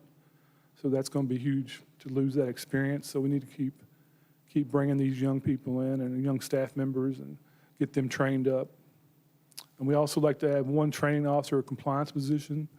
That'll person will be able to take over all of our training duties, help out with the new recruits and also our staff members. They will also be in charge of probably doing our EMT compliance, car seat compliance, anything that hazardous material compliance, anything to deal with that. We'd like to go ahead and order a new engine replacement for our 2010 engine 12 model. If we order it right now in July, it's going to be 450 to 600 days out on arrival. So that's actually in the plan, I think, for 2025, but we need to go ahead and order it this year. Because we wait to 2025, they're going to be 4 years behind on it. And we can't allow that to happen. We're a couple mechanical issues away from being in some trouble with our engines. Also looking into possibly purchase of an ARF truck, and that's an aerial rescue firefighting truck. Capital forecast in 23 budget was for a new rescue truck. It was $1.2 million, which the rescue truck doesn't meet any of our capabilities that we need right now. The actual ARF truck will be a better investment for our community because we can also use it at the airport, but we also can use it at the distillery districts and also in the industry. The ARF truck could carry 200 gallons of encapsulating foam, which it's a fantastic agent to use on hazardous material incidents and large-scale incidents. So a rescue truck would be great to have, but it doesn't meet our future needs. The ARF truck would be. Pause on that for a second. You mentioned airport. The distillery, we did not have distilleries 10 years ago, right? Distilleries do have problems from time to time. It's not that our folks out here aren't trying to do a great job, because they are. But we have multiple distilleries now. We have multiple owners with multiple structures, right? So it might be an investment. I would ask you one question, Doug. What is the life of that truck? The life of that truck could be around 20 years or so, so it would be a great investment. Our engines, we try to replace them every 10 years just because of the mileage. Now, 20 years ago, we were making 300 runs or 400 runs a year. Now we're doing 3,100, and our engines are running a lot more, so they're getting more mechanical issues. We've seen that this year. During COVID, they didn't go out a whole lot except on medical issues, but as soon as COVID kind of got over with, we started having all these mechanical issues with our engines because they were being more active. So we realized pretty quickly that it's a lot of funds on them. So, but the ARF truck, speaking of it again, the distillery districts are going to continue to grow. They're going to add 20 or 30 more rick houses at some point in the next 5 to 10 years. So that is going to be a big industry and a big hazard. And all of our industries, and keep in mind too, so we have a ladder truck. So without a ladder truck, you're not going to fight fire in a multi-story structure, right? So as we have multi-story, we buy equipment for that. So as our industrial park changes, as it grows, more importantly, we need to think about that equipment with more targeted emphasis on what we are purchasing to support the fire safety in those facilities, right? Yeah. So I think when we annexed the airport, we made a commitment to provide. We did, and it makes you aware of the hazards in your community a little bit differently. So it did me. I mean, it made me think about the distilleries differently, because, yeah, you do get that in context with that truck. You do see the other things, and so, yeah. So the truck that we're waiting on, that we Yes, ma'am. already have ordered, so is that, what kind of truck is that? That's a Rosenbauer Commander vehicle. A red one? A red one. Is it just like a standard fire truck? It's a custom pumper, just like what we have right now. It's a little Okay. bit. It's not like a It's just- pumper or anything like that? It's a newer pumper, just like our engine is a newer 12 and pumper, engine okay. 18, yeah. Okay, I thought, It's a little bit more different configuration. It's a lot more modern, and it's got a sleeker look to it, so Yeah. kind of modernize it a little It, bit. it is a pumper truck. Yes, ma'am. Okay. It's strictly for firefighting in the, in the city limits. And then, so this ARF truck, will that help to address the issues that they are now beginning to have with electric cars? And when an electric car is in an accident? Yeah, you absolutely need to have encapsulated foam for lithium-ion batteries, aircraft engine fires. It can do a numerous amount of things. We only carry 40 gallons of foam right now on our engines. You know, or I mean, encapsulating agent, it's not actually a foam. So that does a really good job, but 40 gallons, if you have a large fire, battery fire or hazardous material fire, it's gonna go pretty quickly. This ARF truck will be able to have 200 gallons. And at 3% grade, it'll last a long time. So it has a lot of capabilities. Also, the best thing about the ARF truck, only one person can ride in it, like handle it. You can have two people, but only takes one person to man it. So it's all remote. And it looks like, it will look a lot tankish. You know, looks a lot more like a piece of equipment rather than a truck. I have a picture at the very end I'll show you. Okay, good. Okay. But getting back, it has 360-degree cameras, so it's almost like using a remote control when you shoot your, When you deploy yeah, it, yeah. deploy it out. So it's pretty cool. Couple quick questions on engine 12. Somehow I had in my head, we were trying to get 20 years service out of each of our high-dollar vehicles like that. Yeah, mostly the ladder truck was 20 years, our larger ladder truck. Our engines, we try to place them after 10 years because they're just so heavily used now. We can't get 15 or 20 years out. Engine 17 has been a workhorse. I don't know how in the world that truck is still going, but it's still going and doing a great job for us, and we're gonna keep it. We're not getting rid of them anymore. We get $4,000 or $5,000 out of them, and that's not worth it. We'll just put them in backup for Station 3 some point, and we'll keep them. Who made the engine 17? KME made them, and I don't know if they're much in business much anymore, I'm not sure. So, well, Rosenbauer, this is kind of the new company we're going with. We hopefully that everybody else is having really good use out of them, so hopefully we'll do the same. How long does it take for an ARF truck? Is that? That's going to be probably another 450 to 500, 600 days out. All the engines now, because of supply chain, they're 450 to 600 days out. There's nothing you can turn around anymore. Even turnout gear is 6 months out. Really? And we're having trouble with the new station getting lockers. You wouldn't think lockers would be that Yeah. difficult. So they're on back order. Everything is really piled up on things. It's a buy now, pay later deal. Yeah. Look at it like that. Oh, yeah. We can order it right now, we can pay it later, 2 years down the road or 2 years. So, but we do have to, That's what I'm wondering, do we need to go ahead and Yeah, order both these trucks simultaneously and then? that's something we need to think about. When you look at your engines, you remember we had a curve when we were talking about the water plant where you can see the maintenance costs are flat, and all of a sudden you can see them start to do this. And what we're looking at is our fire truck is in this range over here where it's obvious the expenses are increasing to staff, and it's obvious it's approaching that vertical part of that curve. And so we're trying to get in front of that, but unfortunately the supply chain's a problem. And so we may need to be a little bit more proactive in just getting in line, Yeah, just get in line, yeah. right, which is really That's what I'm you're doing. thinking. I'll give you another example. Our rescue truck was supposed to be replaced in 2023, 24 budget. They're not even taking orders on the F-350 chassis anymore for Ford. We talked to them, they're like, yeah, we're not taking orders on it. So might have to look at a different item, so, or not get one at all, so. There's a lot of different things going on right now in the fire service with equipment and engines, so. Very good questions. Our capital for next year, roof at Station 2 needs new shingles. That's going to be approximately $25,000. The station was built in 2005, so it's starting to get some maintenance issues with it. Training equipment for CPR for citizens and staff, that's going to be new mannequins. That's going to be $10,000. Our mannequins are very old. Not sure how old they are, but they definitely need to be replaced. They've had a lot of use, and they need to be replaced a little bit. So SCBA cylinders, need some new cylinders, fire hose, K-12 saws, about 20 years old, we need a new one. That's going to be $50,000.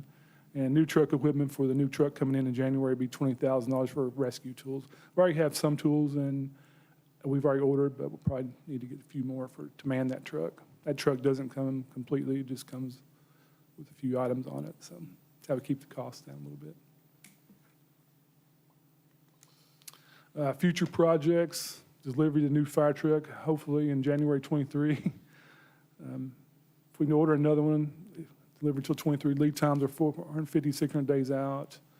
23, 24, replace the rescue truck, 2013 model. That's the one I said that F-350s chassis cannot be ordered right now. 24, 25, Station 3, need to still consider Station 3, what we want to do with that. Do we need to add, right now is we need to add more staff if we're going to man Station 3 at some point. We start getting people in. As I said, 4 years from now, there may be 7, 8 people leave. That'll be a third of our department, and that's going to be really difficult to replace those people. She was on, of course, she's not in here, she's in there in the conference that she's listening to. There was communication to her yesterday, and maybe Josh heard it too. Wasn't it like 51% of municipal workers were retiring in the next like 14 months or something? Wow. Yeah, it was pretty alarming, and so she came straight out and told us that. I don't know what this, I don't know, I'll have to get into it with her more. So that would be massive Well, that's why our statewide. pension obligation is going to ramp up big time. Yeah, we're looking at, possibly all of our administrative staff be gone in 4 years. So you need to have those people coming up ready to take those positions over, or, our city will be in trouble, our fire department will be in trouble. So we want to make sure our staff gets the training they need and get the level of experience they need before they can take on those positions. How does your hiring process work? Like, there's not really an academy like a police academy, right? The good thing right now, the Kentucky Fire Commission is starting a new academy. Starts in August. That's why we're wanting to take on some new recruits with no training. We can actually send them to Greenville for 11 weeks. When they come out of Greenville, they'll have firefighter 1, firefighter 2, and all the certifications for 400 hours, which makes them a certified firefighter. Oh, that's awesome. Just started, so that's Yes. awesome. We're in the Okay, initial good. pilot program. If we can get 3 or 4 people this year, they'll be going to Greenville. And that'll really help us out a lot. And there'll be no cost to us. Fire Commission's going to take on the cost for it. We'll just have to pay their salary, Yeah. to go down there. So Oh, good. it's a I'm glad to hear win-win that. situation for everyone. I'm glad the Fire Commission's finally able to do that. Because we have not been able to do that in the past. We've had to do all the training in-house with our new recruits. And it's time-consuming, and sometimes it takes a year or more for them to get certified. So we're looking at somebody has to be dedicated to that. Right, So it's a big commitment. for it. okay, yeah. I'm glad that that's coming. Yes, ma'am. 26, 27, new SCBA cylinders, replacement training equipment 28, PP in 29, and then another engine replacement in 29, 30. So there's a lot of cool things going on. Any questions? I'll show you the pictures. So the one on the left is the new Commander series that we're getting in January. That's the Rosenbauer, and it's going to be a sleek-looking operational vehicle. The one on the right is the ARF truck. That's for aircraft rescue and firefighting, and also going to be used in industry and distillery districts. And it has just a little bit wider base than the fire trucks. We have to, It's not something you're riding around town Yeah. in, demonstrating a presence Yeah. in the community. That's something you pull out when When it's the bad switch is stuff. pulled, that kind of thing. but it does have a lot of, You wouldn't want to just drive it to McDonald's, Kevin, though. but the guy we talked to about the other day, he's like, you can go 75 miles an hour in that vehicle. And I'm like, I don't think we need to be going 75 miles an hour in that vehicle, No. Tap the 70,000 brake. pounds, let's just, Tap the brake. let's just don't do that. Hey, Chief, I'm going out to the airport board meeting tonight. Yes, sir. You could give me some talking points and maybe a copy of Yeah, absolutely. that to let them understand what we have said all along that we're going to bring to them. Yes, absolutely. And we've had a few discussions with them. I think we've told them if they have major events, we'd be more than happy to come out and bring an engine company and, just be community partners with them and help them any way they can possibly help them, So, Coordinate with their fly-ins. yes, that that'd be they had. great. They had to cancel the last one because of weather. I think it was a week or 2 ago, it was supposed to be. But Yeah, and especially when we get the new trucks, bring them out there to the airport. Yeah, absolutely. Well, even if we need to just be standby for, EMS, sometimes people get hot and pass out, or, Exactly. if somebody needs some dehydration, we help them out, or. But thank you all. If you have any questions, feel free to contact me, and, Thank you. yep.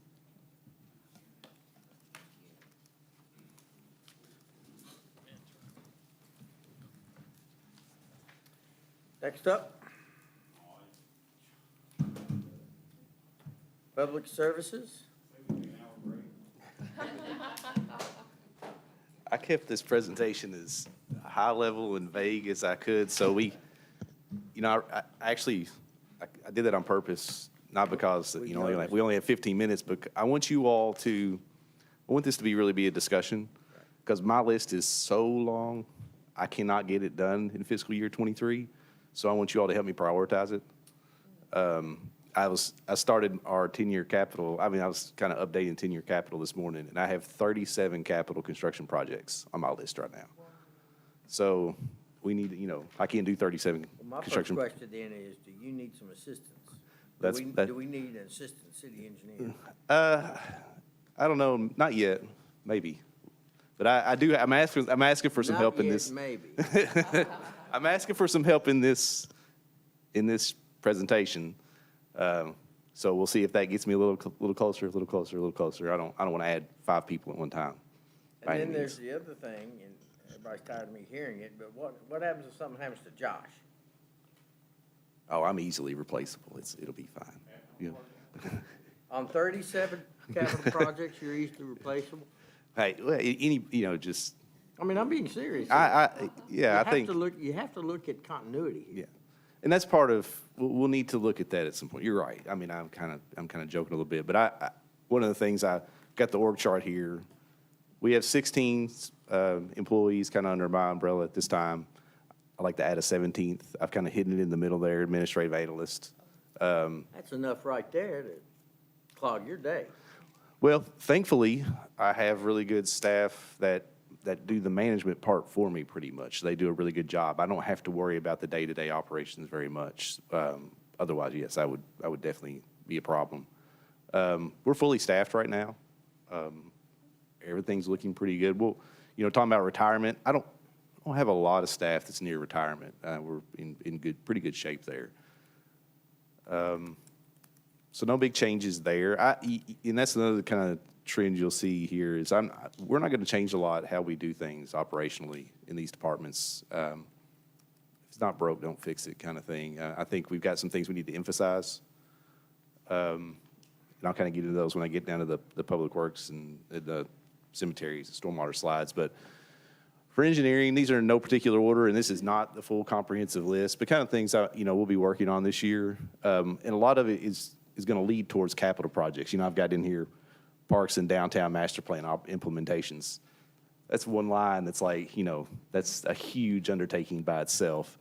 But there's some kind of things, improved permitting processes. This will be something we'll be working on in the background. We'll be, I've met with Marshall, and I've met with planning and zoning, and even in Rusty, the building inspector, about how do we streamline our permitting processes and make it easier for people to do projects. So we've started that conversation. That is a real goal of mine this year, but that's one of those things that I need help with, because that's a lot of administrative work and getting things moving along. So that's part of that conversation. I kind of threw that on there. That's kind of a personal thing for me. I want to work on this year, and because it's low cost. I want to start. One of the things I've heard of, we turned Walnut and 2nd Street into a 4-way stop this week, and the feedback I've gotten is everybody's just going to run the stop signs. Nobody does it. It needs to be enforcement is the issue, and I don't like hearing that, because I don't think enforcement is the issue. You can't have a police officer sitting at every intersection in town. It's an engineering issue. How do we make these intersections feel safer and actually get people to react to what the signage that's there? I mean, if there's a stop sign, they need to stop. Now, how do we assist with that from an engineering perspective? So I kind of threw that on there just as something, and a lot of it is paint and signs, and those aren't capital projects. Those aren't going to break our budget. It's stuff we do day to day. So it's kind of something I wanted to put on there just to keep in the front of my mind. of a low-cost improvement we can do to the city it's a concern for people. Obviously, out of this, the four-way stop at Second and Walnut has brought to my attention, which I actually think is working pretty well. I've walked up there a few times and sat and watched it, and it's functioning fine.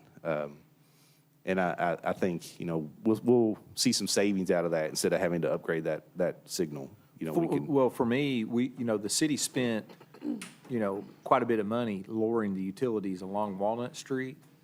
And it's possible that you can eliminate some of that overhead clutter there and make that little area of town a little bit more aesthetically pleasing. So to me, I see that as an advantage as much as anything. Yeah, I'm gonna, if this looks like it's gonna work, we're gonna do some striping there to bring we're gonna stripe bump outs, and we're gonna bring the stop signs out into the street a little bit more. That was one of the concerns when our guys went to set up the temporary signs. They're like, well, they're so far off the street, nobody can see them. And I said, well, put them as close as you can. We'll start sliding them out. And I'm thinking about even using some of the planters that we've had on Main Street in the past. We're not going to need them this summer because we'll have all of Main Street torn up. That we may use those to kind of create a bump out that has some structure to it. Like I said, low cost, something we can do just to not only make it safer from a transportation perspective and a lot safer from a pedestrian standpoint. That's what I was going to ask. That's part of the concern is yeah. is there going to be some signage or some kind of visibility for pedestrians crossing there, which I think it's much better already. I've deliberately gone through there at different times of the day now to see what it's like. And, every single car is stopping. Whereas before, they see a yellow light and they're flying up Walnut Street trying to make the light. And then the left turns there were really treacherous as well. So I think it's better already. The thing that people latched onto was on the Facebook post, it was worded that it was about a cost savings when really it's about safety. And so that money thing was kind of latched onto by citizens. And, change is hard. Yeah. But I think it will operate similar to 4th and Broadway. Yes. Because I came through 4th and Broadway after deliberately going through 2nd and Walnut a couple of times. I was like, oh, yeah, this is much better. So it will be better. And that's interesting. That was my wording. And I never know what people are going to I know. latch onto because, statistically, four-way stops are way safer than signaled intersections for pedestrians. They're it's not even a debate in the industry. So, I didn't really boost the safety part of it. I thought, people will acknowledge the cost savings and think, oh, that's a good idea. But the opposite happened, right? And I think, sometimes you can't win with Facebook a lot, but you got to do it. But what's safer than four-way stop signs is roundabouts. And so I'd love to put a roundabout in there, but I don't know that you got roundabouts. I'm a big fan of We can't fit a those. mini roundabout in there. I've done the measurements because I'm looking at some mini roundabout spots. Well, I know I don't engage on Facebook, but I did read some of the comments, and just the wording sometimes, it needs to be about safety. All right. New street design construction. That we just hired selected Palmer. I'll have a fee proposal for them, not this Monday. It's looking like the next meeting. So they can start some of that design on the southern kind of connector, North Stewart's Lane extension project. I think they're going to work with us on Church Street. We talked about extending Fox Harbor.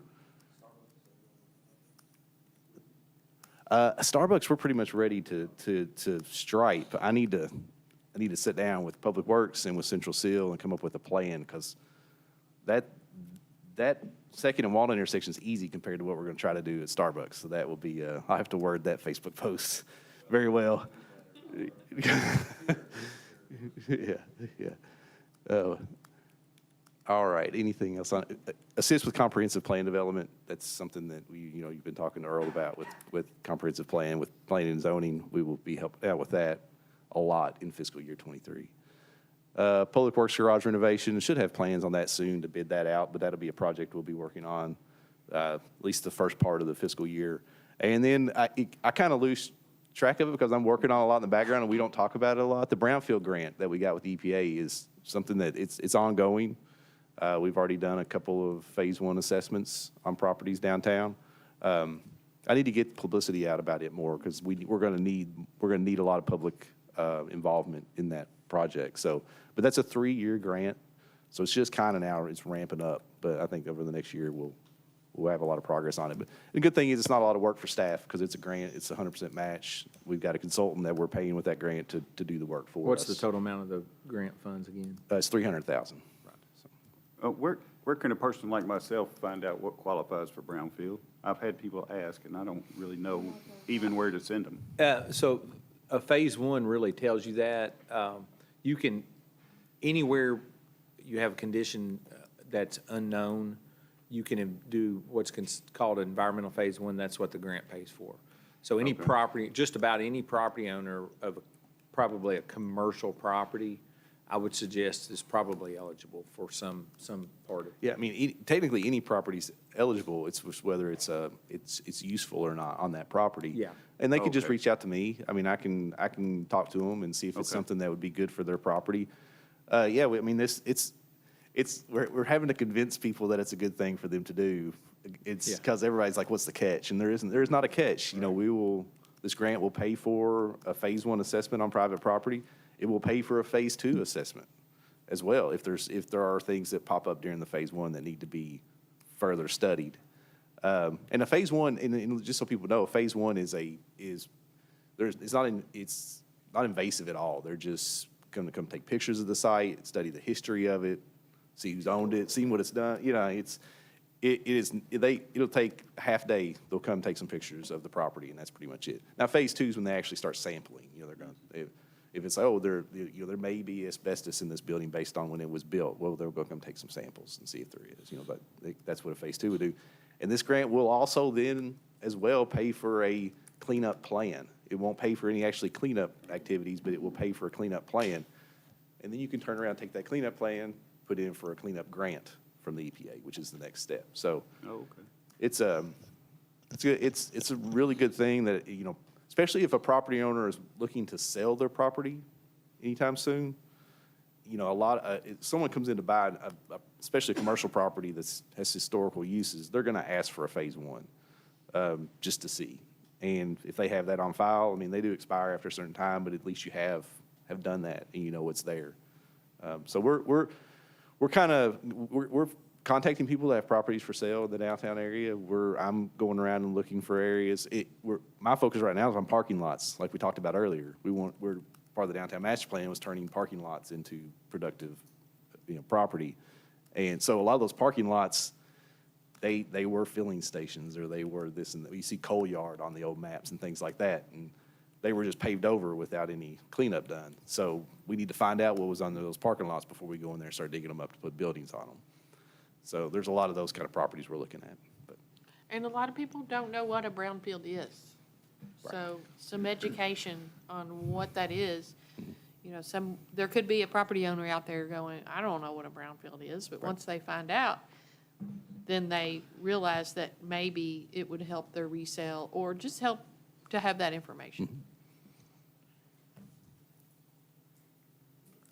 Public Works, like I said, keep this really high level.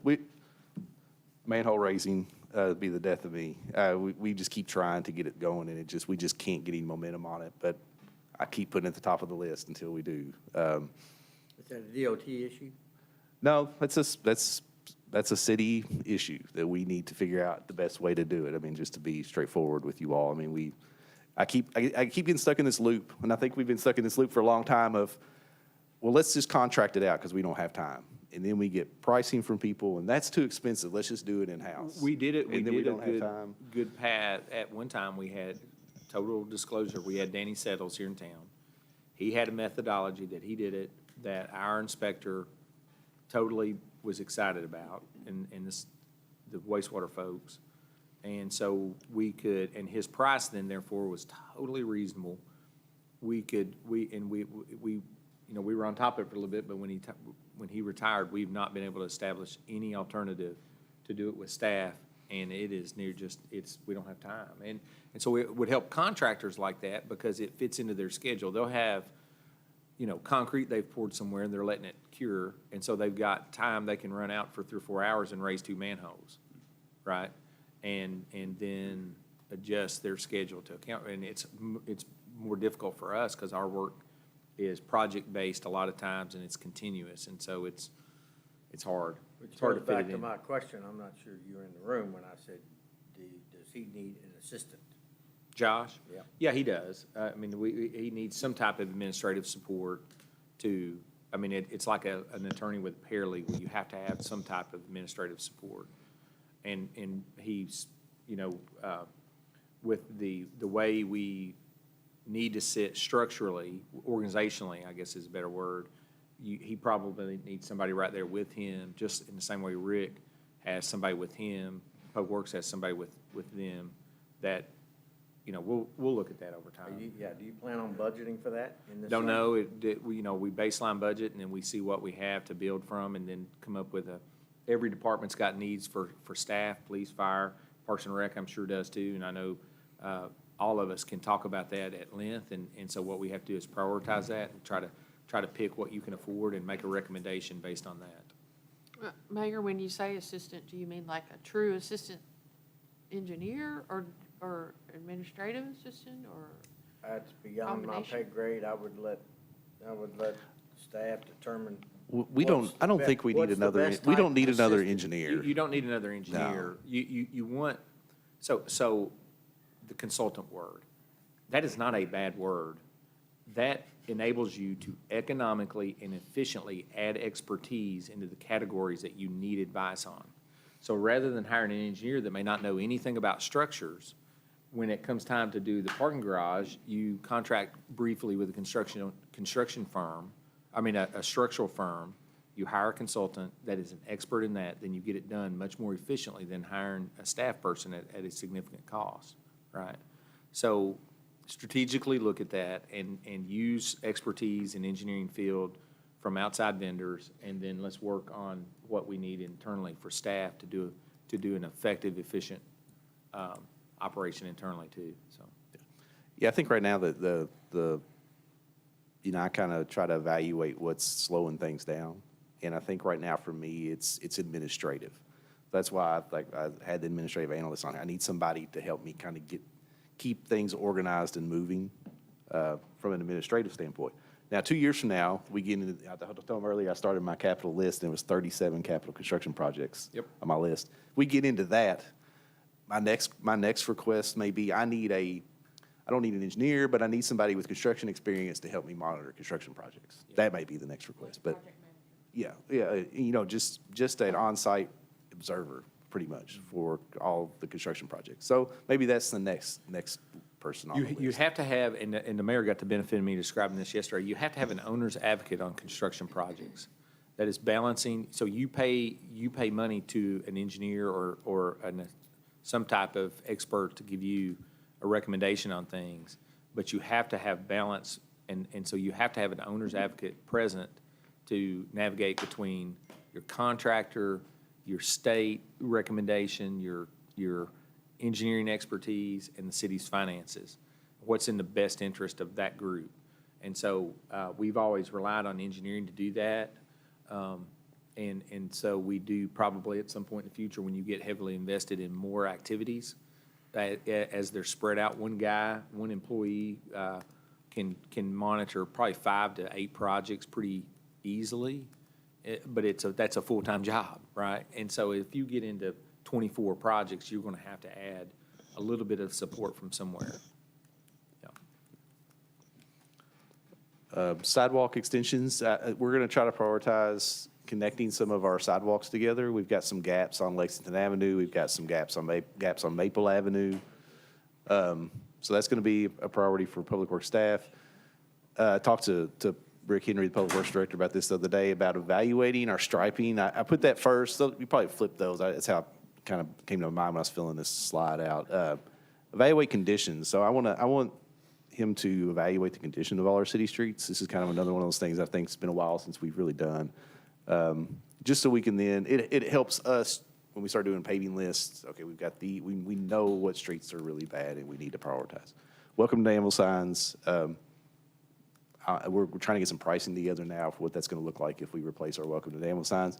But in the meantime, we've already tried to put a little effort into those this spring. They're showing their age, so we got to give them a lot of attention. So we're going to try to stay on top of that because they're the first thing people see when they come to town. Cemeteries. Cemetery committee is back in fully functioning again. So we're going to try to update our rules and regulations and then skip down the one below that, rate schedule evaluation. Some of those more administrative functions of the cemetery, how do we update those? It's been a while. And then we're continuing to move forward on the committal shelter projects, and hopefully construction will begin probably this summer. And then I think Ashley mentioned maybe cemetery data management a little bit in her presentation. Did she mention that? We've been talking about that. I think she's got some things on her end she wants to do, and I think, you know, when I was here 10 years ago, we were talking about kiosk and databases and things like that. And I think now we're at it. We've moved forward as society with technology that we don't need to worry about a kiosk. If we just get this data organized well and put online, people will have access to it. And I think that's kind of a goal of mine is that we How can. hard is it to do a QR code? Not hard at all. And that's saying, I mean, if we can get the data in a good, Yeah. if we can get the data organized and in a good place, Yeah. this is not, and that's another one of those things, this is not a huge expense if we can just get the data there. Ideally, we could find financial software that would also help with that, because a lot of municipal software deals with cemeteries too. So hopefully we'll cross our fingers on that, to keep it simple to be. And then stormwater. So update stormwater manual, actually had a meeting with Strand, our consultant, this week about that. We've got the ordinances updated. We did that at the last commission meeting. Now we'll start updating the manual. It's been 17 years since that stormwater manual was created. And the industry has just changed a lot as these communities started implementing these kind of requirements. Subbasin F analysis and design, that's something I had on the calendar for this year, and it just got pushed down the list, and we need to get it started. That is, Subbasin F is starting kind of on West Lexington Avenue between Swope and 6th Street.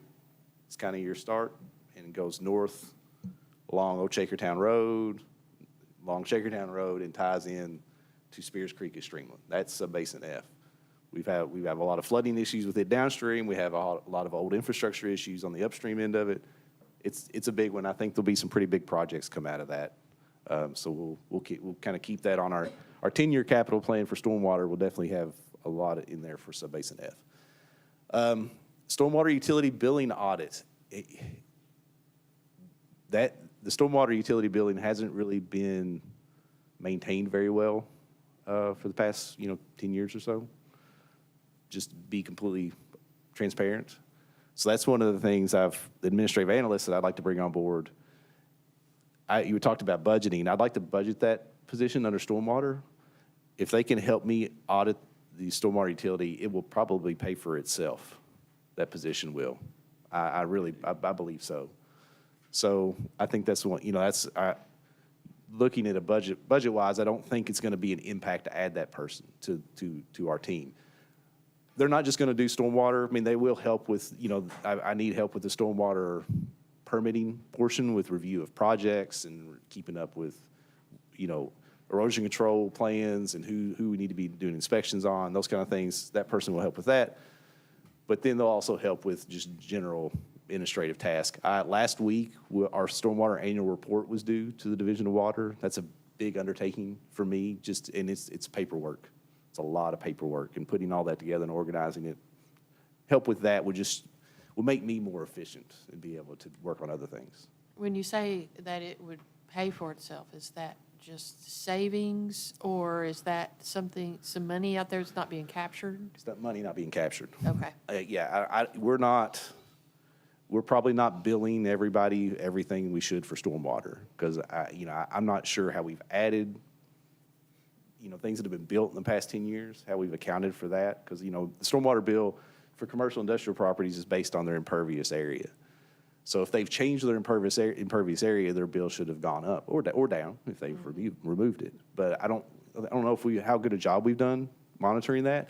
And then also, to be transparent, we have a list of stormwater bills that haven't been paid. And some of it is just, we need to just reach out to property owners and talk to them about it. We have some pretty rigid rules in our ordinance about putting liens on properties, and I don't want to jump straight to that because I don't think we've done a good job of communicating with people when they haven't been paid. So that's one of the things this person would do, would be reach out to property owners and say, hey, we have this unpaid amount on file, can we work with you on a payment plan to get it paid off? So we can start recapturing some of that. So yeah, I think it's really uncaptured. I mean, our stormwater utility budget right now, I think we generate, what's our revenue for stormwater? Do you remember off the top of your head? You probably don't, probably haven't looked at it. She hasn't even looked at it yet. Come on, Lee. I'm thinking it's somewhere around $500,000. So if we're losing, I mean, I don't think it would be unreasonable. We're losing 5%, and that's $25,000. So that's pretty quick. Wow. You're getting close to paying for a person if you do that and you keep getting better at it. I think you could be up in the 50,000 range that we're not capturing right now. Have we changed our per unit calculation that we came up with 10 years ago at all? It has a cost of living increase every year. But no, we have, as far as the square footage goes that we use to calculate what we call the ERU, we have not changed that. Yeah, it's right at 600,000, say. Okay. Yeah.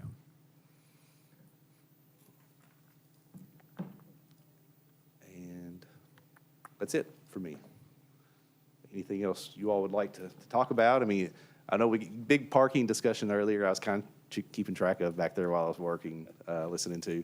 I do think, so we have a meeting next week. They didn't mention that. I'm trying to get some folks together to talk about parking during construction, during the streetscape construction, because that is going to be difficult, and we need to figure out a plan. We may need to do some kind of, like Earl says, some kind of extreme things during construction to accommodate that problem.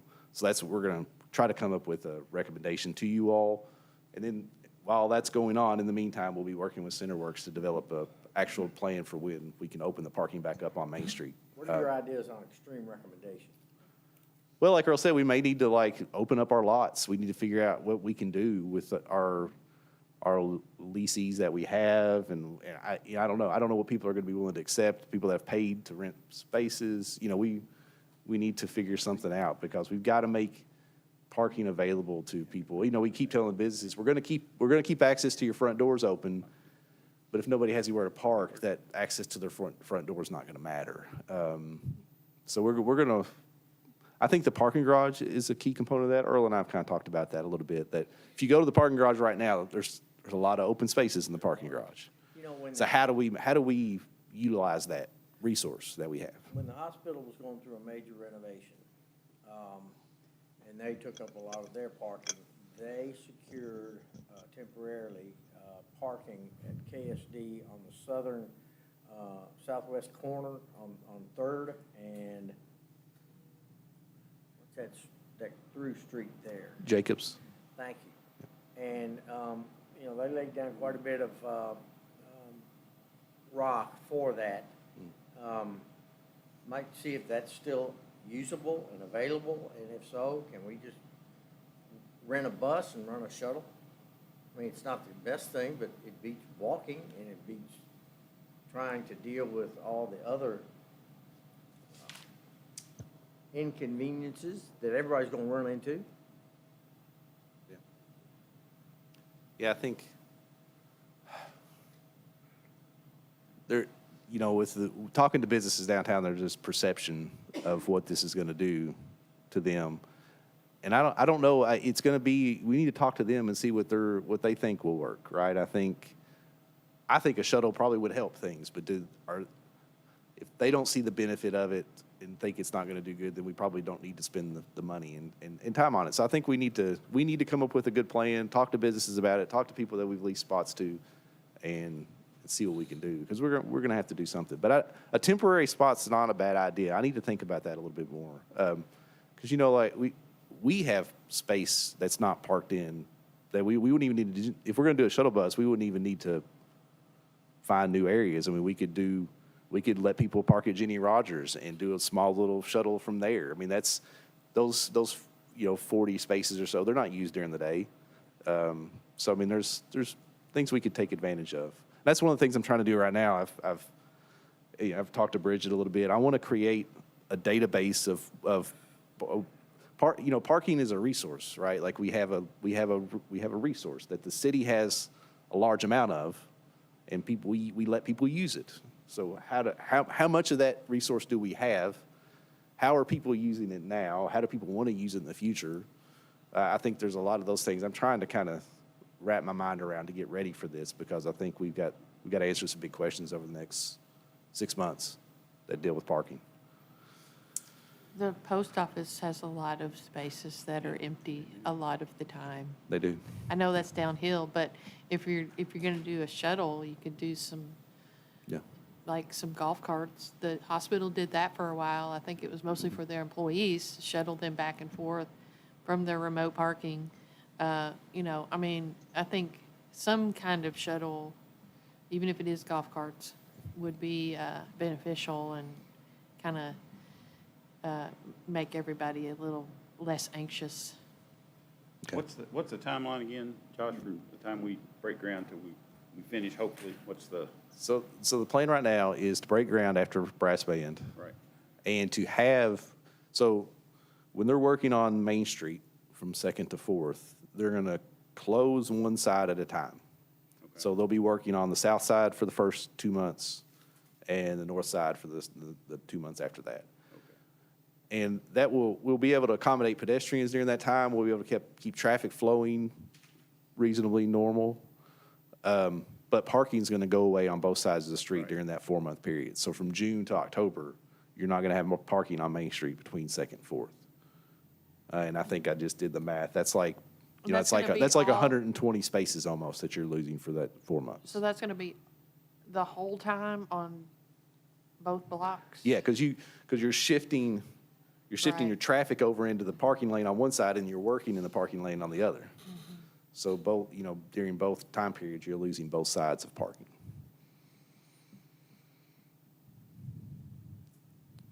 You can only do what you can do. Yeah, I think that's the thing, you want to, if we limit it to different sections of blocks and limit where they can work at, then we're extending that 4 months out to 6 and 8 Yeah. months. And Yeah. I think that's the trade-off. Right. I think signage is gonna be a key, and, if we can offer as much free parking as possible on the lots, and maybe even, this lot, if we could work with the property owners on this lot over here adjacent to the city hall lot, or something. I mean, the library even Right. has a very large parking lot. The mayor has 10 acres. Yeah, that's the, We can just shuttle them from there. Actually, 19.4, and it's all for rent. yeah, I think that's the struggle, right? You look at an aerial photo of downtown Danville, there's a lot of empty parking spaces. Yeah. So how do we utilize that untapped resource? But it's tough because people own those spaces, or people release those spaces, and it's how do we make those available to public use? More partners is a part of it, right? The library was a good one. I mean, people feel like the library is not part of Main Street downtown for some reason, and it's 200, 300 feet away. It's very reasonably close. So I think people get used to doing what they've always done. I've seen people circle the block to park, get a spot on Main when there's 2 or 3 or 4 open up 3rd Street, just because they're not used to looking that way. They just keep doing the same thing they do. So I'm sure there are a lot of spots that are underused, actually.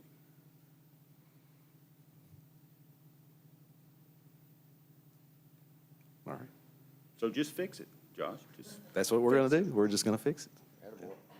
That's your priority. Yeah, thank you all.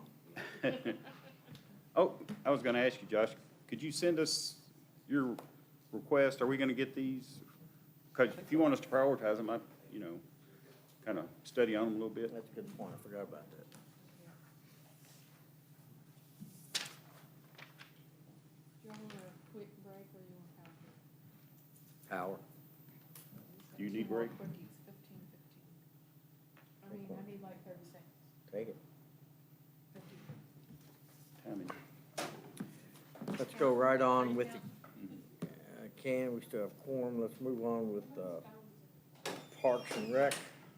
Are we taking a break or we're Let's going to roll on? roll on. All right. Good afternoon. Everyone's been saying good morning to you, but now we're rolling into the It's still afternoon. morning, but don't push it into afternoon, please. We're getting there. Everybody's stomachs are probably rumbling. But just to roll on, Parks and Recreation is in our community to ensure that citizens are provided with the opportunity to exercise, play, and offer a variety of programs that meet all citizens' needs that improve the quality of life. We're here and have embraced the concept of a positive sports environment for all of our youth, no matter their financial, social, or education situation. Go on to my org chart. As you can see, it's kind of scattered throughout there. There's a lot of working bodies that fall under my place. You can go anywhere from our maintenance supervisor, assistant maintenance, office clerk, recreational supervisor, program supervisor. Currently don't have a pool manager, but then you have all the lifeguards, concession stands. There's a lot of gears turning to make Parks and Recreation actually function. So over I guess we're approaching my year anniversary of being director here at Parks and Recreation. And, throughout that year, I've hired 3 full-time staff members. Currently have an open position in our maintenance department. And as I think Earl spoke earlier when we were talking about Josh maybe needing another assistant, I would like to push for another full-time maintenance staff worker as well, especially that we're accommodating new facilities such as Jenny Rogers. I feel that someone from Parks and Recreation probably needs to be there full-time and maybe have a couple part-time staff that work under them as well to make sure that those doors are open pretty much all hours of the day for our evening programs, daytime programs, things of that nature. And then it also says down there that approximately 10 part-time. That number can fluctuate. We're approaching our very busy time of the year, which is spring, summer, fall. As we all know, the park is pretty much at full capacity multiple nights out of the week during the summer. The reason why I have those 10 part-time is, we do rely on seasonal helpers to help us out throughout the year. Sometimes those seasonal helpers do not come back. They could be graduating college and reaching out and starting their careers, or it could be high school students that have other things that take place that could interfere with working. So that number's always going to be there, and we're always going to have a turnover rate in that part-time staff area, which is understandable. Some of our employees, their first job is Parks and Recreation. Whether they're 15, 16, 17 years old, it's a good starting place for them to work in an environment where they grew up playing sports and being involved in our programs and then can continue that on and are familiar with what we have to offer. So those are going to fluctuate and come and go. I think last year we had, one of the biggest things I've from listening, I think COVID has been brought up a couple times, but COVID actually hurt our staffing of the pool last year. Lifeguards was a huge issue for us, and, we had to delay that open time for our pool to open just mainly due to not having lifeguards on staff, which are pretty much the most important thing that you have to open a pool. So where we stand this year with that, I think lifeguards are pretty much set in place. We've had a lot of them touch base and are eager to begin working this summer for us. So we may have to pick up 1 or 2 along the way, but as far as that goes, we're pretty well-rounded in that area. I'm sorry, Evan. Yeah, go ahead. The pool director job, is that part-time? Is that just through the summer, or how does that work? Or is That's a tricky situation, really. In the past, Harold Logue, that was head of maintenance, he kind of always spearheaded that, and I think it just kind of fell into his lap, and he did it. Last year, myself personally took care of the pool. I climbed down in the basement and check all the chemicals and. And that wasn't fun? You didn't enjoy Well, that? I had to dress accordingly on days, and I always have backup clothes, and that's not something I'd want to go down there in the clothes I'm wearing right now. There's no telling if there's a chlorine leak, and Right. I could get some stains on my clothing. But so I had to keep a stash stored away just in case something like that arose. That's not a good way to put that, sir. How's that? A stash stored away. A stash? A stash of clothes. Thank you. Just want to make clarification there. Yes. So basically, I guess I was director and pool manager last year. But as far as everything goes, we're expected to open on time. And of course, we all know that the pool has been an ongoing issue over the past several years, and it does have its issues, and hence why we are moving forward with the master plan and looking on the brighter side into the future. But as far as the pool goes, I think it's safe to say, I don't want to hold anything back, but it could potentially be a coin flip. That pool has been around since early '80s, so it's going to need some work before we open up, and we plan on getting that work done and opening on schedule. So, moving on to the next slide, some goals and objectives. Continue to develop the master plan. I feel that we've been making huge strides on the master plan. Josh and myself, we meet often with our Bayer and Becker group and have worked closely together to kind of work out the kinks and get the ball rolling on that. And I think one of the most exciting things about that is that it's in reach. And what was it, last Monday, Josh, you shared the concepts of the tennis courts with you all. And I think as far as the first phase goes, that's literally at grasp right now. And that's exciting to see the ball rolling on that. So I know that I'm excited for it, and I think you all are as well, as along with people in the community. I think there's some things that we still have to work out to make that ready for completion, but we're there. And then program and develop partnerships at Jenny Rogers. That's something we've been working on right now. I know that we've started to develop some partnerships with the library along with the Art Center, and are creating a list of activities that will be taking place this summer. We're trying to get 1 or 2 a week throughout the summer for kids in our community to attend. And then that's going to be a big thing for us as well, too, with our day camp that we offer. We typically offer about 50 full-time kids and 25 part-time kids. So at maximum capacity, we would be around 75 kids tops in our day camp.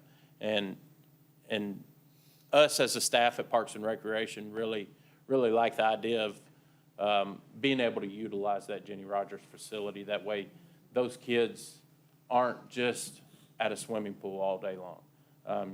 Weather does cause a factor, and we always try our best to come up with new ways to keep them entertained and keep them active. And we do get to attend the movie theaters. We get a library to bring the traveling bookmobile out, and so they can check that out.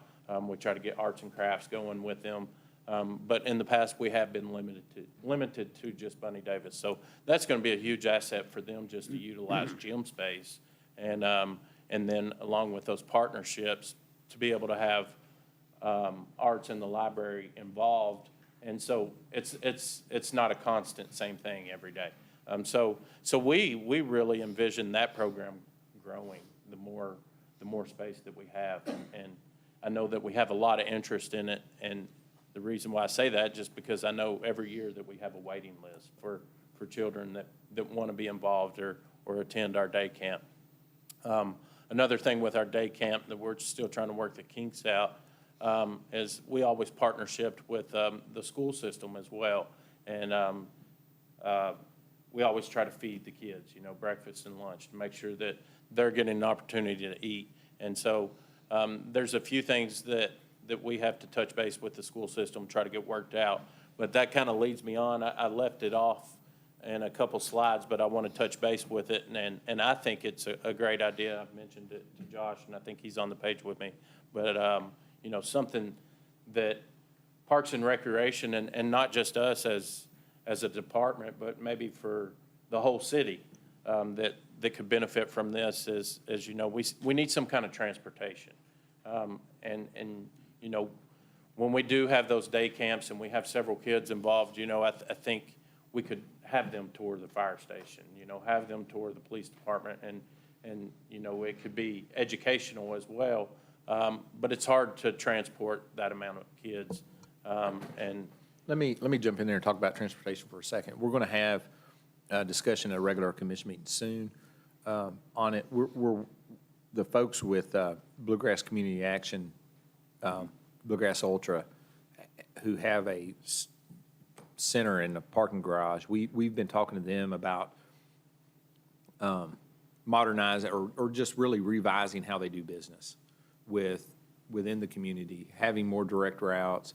And we've talked about some of the conversations we've had is trying to figure out as a priority, not just to get people to Kroger or Walmart or the grocery stores, let's get them to jobs. Let's create a situation where we have a normal route out to the industrial complex, for example, right?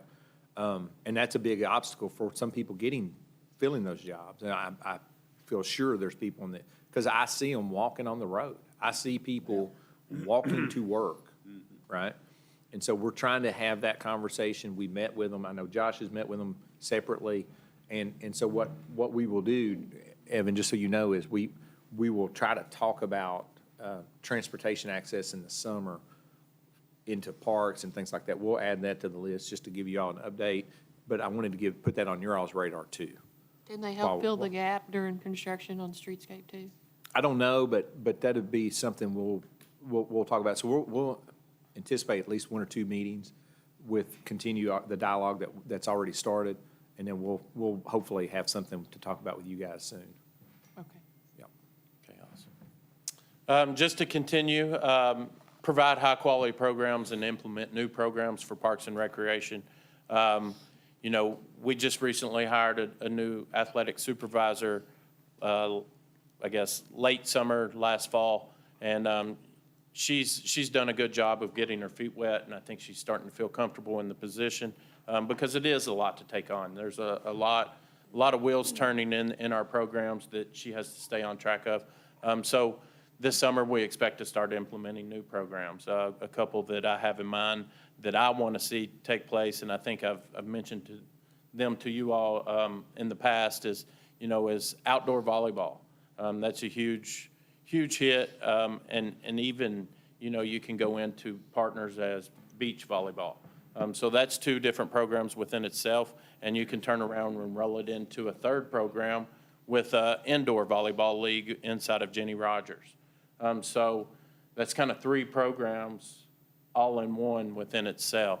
And I know we've talked about it a lot, and with the new tennis courts designs, pickleball will be implemented into those tennis courts. And I honestly think that we have enough interest that we could develop a league within that. I know that we have several playing at Bunny Davis tennis courts at the moment, and they're there on a nightly basis. So I think that's something that we can implement as well. And then preserve and maintain and improve current facilities. As we all know, Millennium Park, it's approaching 22, 23 years old now, and things out there are starting to need attention. And I think Earl mentioned this earlier as I was sitting over here. It's kind of a plateau, and then that curve goes up, and you start seeing maintenance issues. And we're approaching that, and it's something that we can definitely tackle. but it's going to cost a little bit of money, and it's going to have some man hours to it. But, so that's something that I want to jump on and start touching base on some of those facilities that need that attention. And I don't think by any means anything out there is out of hand or out of reach. It just needs a little TLC that it hasn't gotten the attention in several years, just because, you know, a new facility, everything's working properly, everything's functioning properly, and you know, you can do your standard maintenance, but I think in the grand scheme of things, everything needs some good attention there at the end, so. Some cost impact items. I think that's kind of across the board.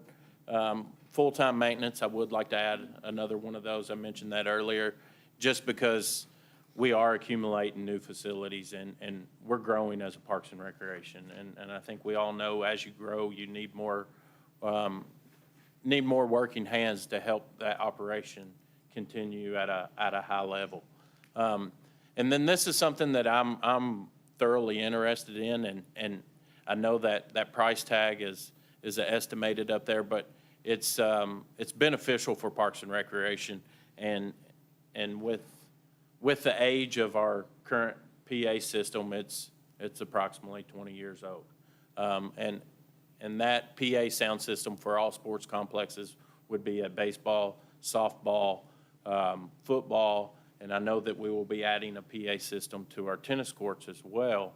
And they make that to where that can all be programmed into one. So if you're speaking on a microphone, you can have it come from every one of those speakers. So that's not just for sporting events.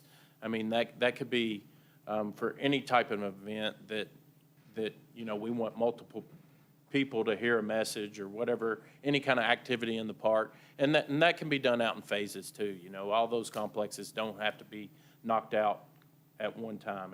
It can be done, you know, in a stepping stone order. We got a new PA system at softball this year, or we got a new PA system at baseball this year. And then in the grand scheme of things, we would have a newer, updated system that could benefit Parks and Recreation and put our complexes ahead of others. And that's something that I would like to see. And of course, you know, we have the master plan, the $6 million budget for that. And that's going to take care of several things as far as tennis courts, Jenny Rogers, Michael Smith Park with the construction that's going to be taking place down there. So a lot of exciting things to come for Parks and Rec over the course of several years. And I think in the end of time, it's going to be really neat to see how all that is developed and what we're going to have to offer as a community as Parks and Recreation. But that pretty much sums up my presentation for today. I'll gladly take any questions.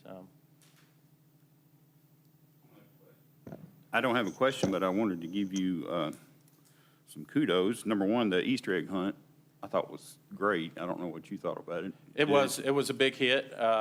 You know, Parks and Recreation, we just contributed 1,000 eggs. We've already made up our mind. We're going to double that next year. Yeah. And I think we had a total of like 2,500 eggs with us combined with the churches.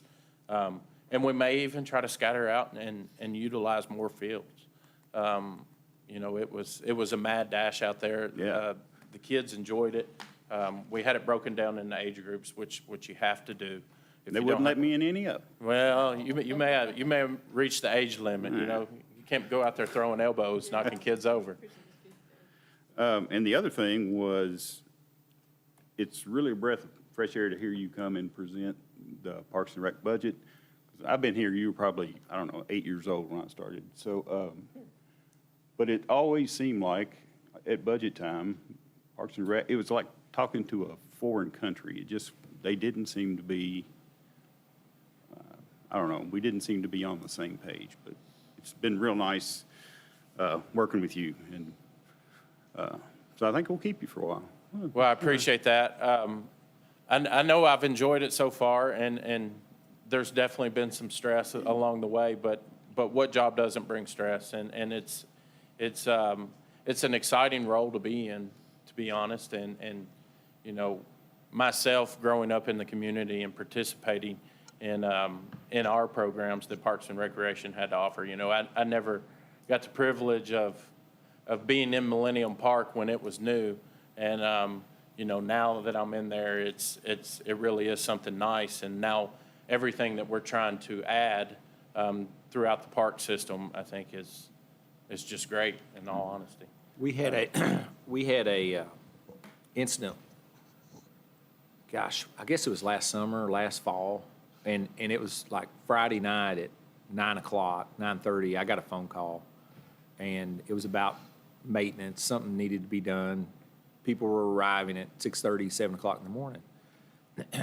I got a hold of Evan, you know, we talked through it, he figured it out, and the important thing, though, with the transition that we've made with Parks and Rec, is that, number one, the average citizen knew, if all else fails, we'll just call the city and figure it out, right?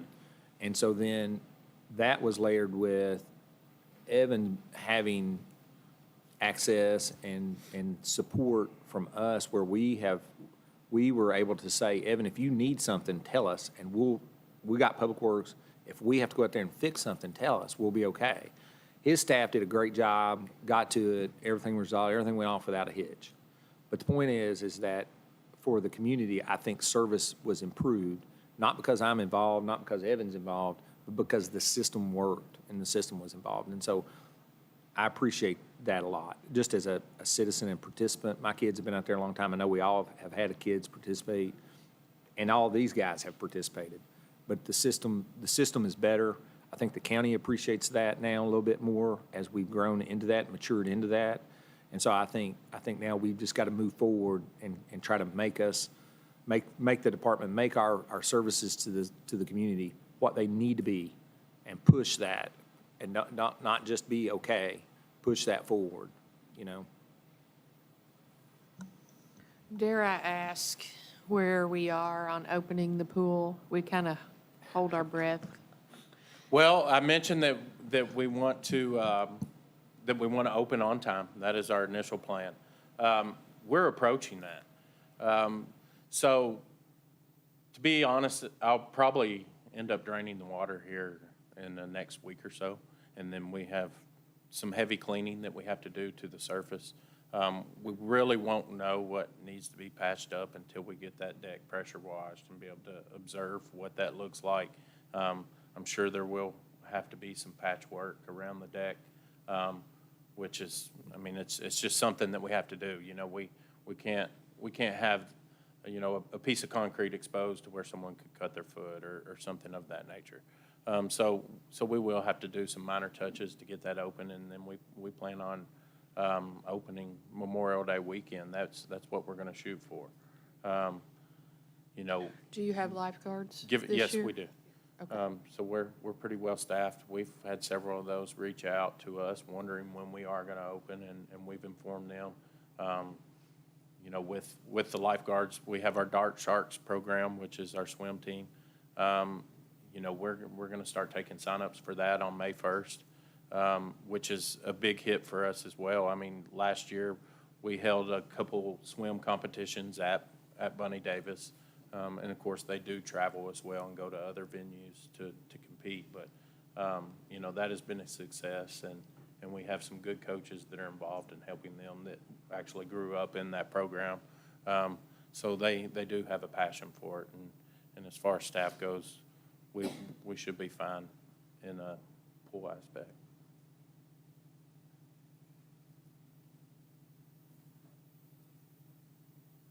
Anything else? Thanks, sir. Thank you all. Certainly not least, but last.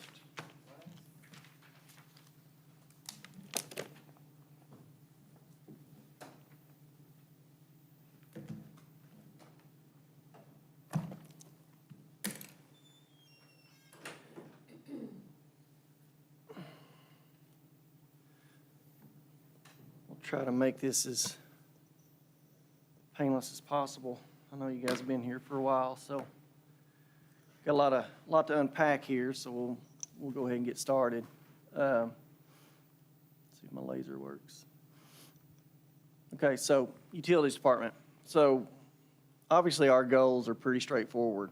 They can be summarized in just a couple or just really one paragraph. Provision of sanitary drinking water and wastewater disposal in accordance with safe practices and regulatory requirements.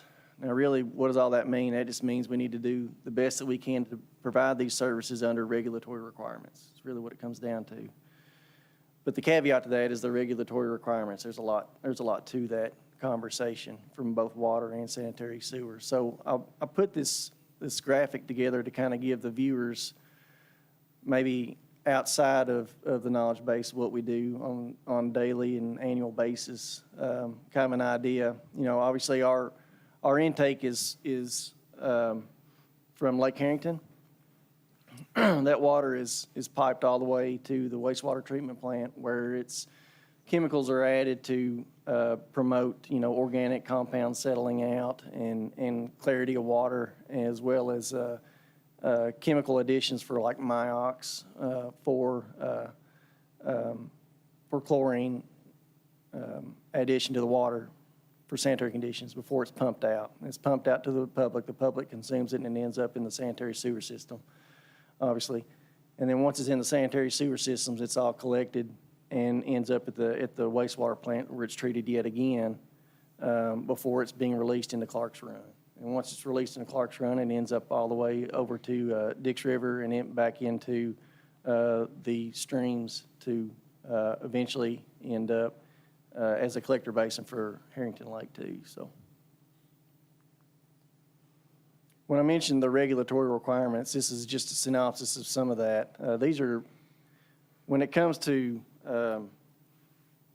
what we're looking at in the future, based on what we've already done this past fiscal year versus what we're looking at in the future, okay? So this past fiscal year, we put together the CMOM document. I think you probably heard me talk about that over the past several months, but we put that document together. That's about a 250-page document or so.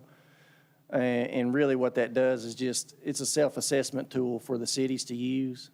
Prevention of sanitary sewer overflows, prioritize maintenance and rehab, sanitary sewer overflow prevention program, that kind of stuff. So this is all EPA driven. So now that we have that in place, this is a living document that will be able to be edited throughout its lifespan, right? So you can add to it or take away based on the needs of your system, right? And then you got lead and copper, which is technically in the final stages of its final ruling. We actually still don't have a final ruling for lead and copper just yet, but it's one of those classic situations where probably politics got a little bit ahead of actual funding availability and direction on what to do. So what is lead and copper? So lead and copper is at the end of the day, lead is not found naturally, right? So when you talk about lead in your drinking water gets through your pipes, right? And soldering and valves and whatnot. So it's not found naturally. So lead in your lines gets dissolved into your drinking water. Well, we have you can handle that a couple of different ways, but the city of Danville has a corrosion control prevention that we actually have additives in our water to help reduce that. So to prevent that issue from happening for our customers. So we're a little bit ahead of the game there. Then you've got part of this lead and copper rule is you got your service lines that run to your houses, right? So part of this rule is looking at all the service lines to all your customers and whether or not they are lead-based service lines. So that being said, it can be impactful on a very large scale. We just don't know what that scale is just yet. But from a regulatory standpoint, everything points to a pretty severe cost impact for the city. For any municipality, this is a national deal, right? This isn't just City of Danville. This is the entire nation's going through this. So in the near term, we're going to be looking at costs associated with doing that, right? And what that looks like. And what are the actual mandates of the final rule and the regulation to do that. That's a mandate from the federal government? Yes, sir. And the cost of that mandate is borne by who? Well, right now, they're looking to the municipalities and the providers to shoulder that burden. But now there is going to be some funding availability. What they've detailed thus far in webinars and whatnot, there will be some federal funding availability. They just haven't broken that down into allotments just yet. Okay. So obviously, we'll be we'll be pursuing that as hard as we can, obviously, as that becomes more clarified in the final ruling, as well as the dates to adhere to the lead and copper rule.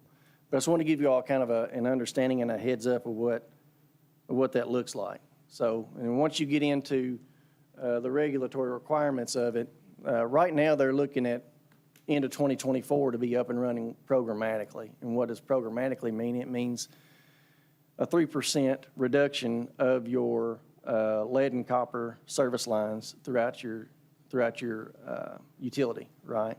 So even before you get there, you have to quantify what your total is anyway, right? So there's a lot of legwork between now and then to even get there, okay? So that's the gist of lead and copper. And this is just some more regulatory requirements. I just want to throw these up there to kind of give the viewers at home an understanding of what the folks at the water plant and the wastewater plant have to adhere to provide, clean drinking water and sanitary conditions to disposal of their sanitary sewage. So there's a lot of words there. What that really comes down to is a lot of regulatory constraints and a lot of oversight from EPA and Division of Water, and a lot of monthly operating reporting and annual reporting too. So there's stacks and stacks of documents. So what I wanted to cover here, this was a typo, but this is just, I wanted to cover some of our departmental goals and objectives that I feel like we had set for ourselves last year, and I felt like we've achieved pretty well, or at least this fiscal year. Auditing of accounts, we've been going through some of our accounts and auditing some of them to make sure that the rates associated with that account and those sanitary sewer rates are appropriate for that particular account. That goes for industrial, commercial, and your typical customer base. We implemented a budget assessment protocol, and that's just a fancy way of saying we came up with a new Excel spreadsheet to look at. So what I wanted to do, obviously we had budget information from finance, which was kind of in flux at the time, right, this past year. So I wanted to go ahead and create an Excel spreadsheet that we could keep track internally of what we're spending weekly, monthly, and annually, right? So anytime that we have a PO, a purchase order go out, there's a lag time between what we are expecting it to be reflected in the budget versus what it's finally reflected in the budget. Nobody's fault. It's just time, right? So if we could more accurately portray that in our own budgetary documents in an Excel sheet, so when that PO goes out, we just say, okay, it's out of that line item, period. It's accounted for. So now there's a new value in that line item. So now we're able to keep track of our monthly expenditures, right? And it's more of a live update for our finances, for us internally, just for utilities. So then once we get information from finance now, we can lay that side by side and see where there's any discrepancies. And if there's any discrepancies, we can ask for, expenditure lines from finance to make sure that we're on par with where we think we are. Coordination with fellow departments. We've been working with police and fire, public works, especially fire too, about fire hydrant replacement around the city. We're making good progress on that, and working with the fire department as well for our updated mapping. I'll talk about that in just a second. If you all recall, we renegotiated our utility billing vendor with ACI. That was that monthly fee that was originally $4.50 for the customer to pay online. We got that reduced to $1.95, just to try to help the customer save some money. We negotiated successfully a wholesale agreement with Springfield Water Association.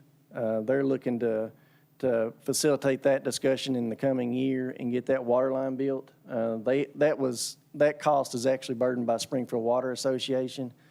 And that is if I remember correctly, that's a mix of EDA and RD money for Springfield.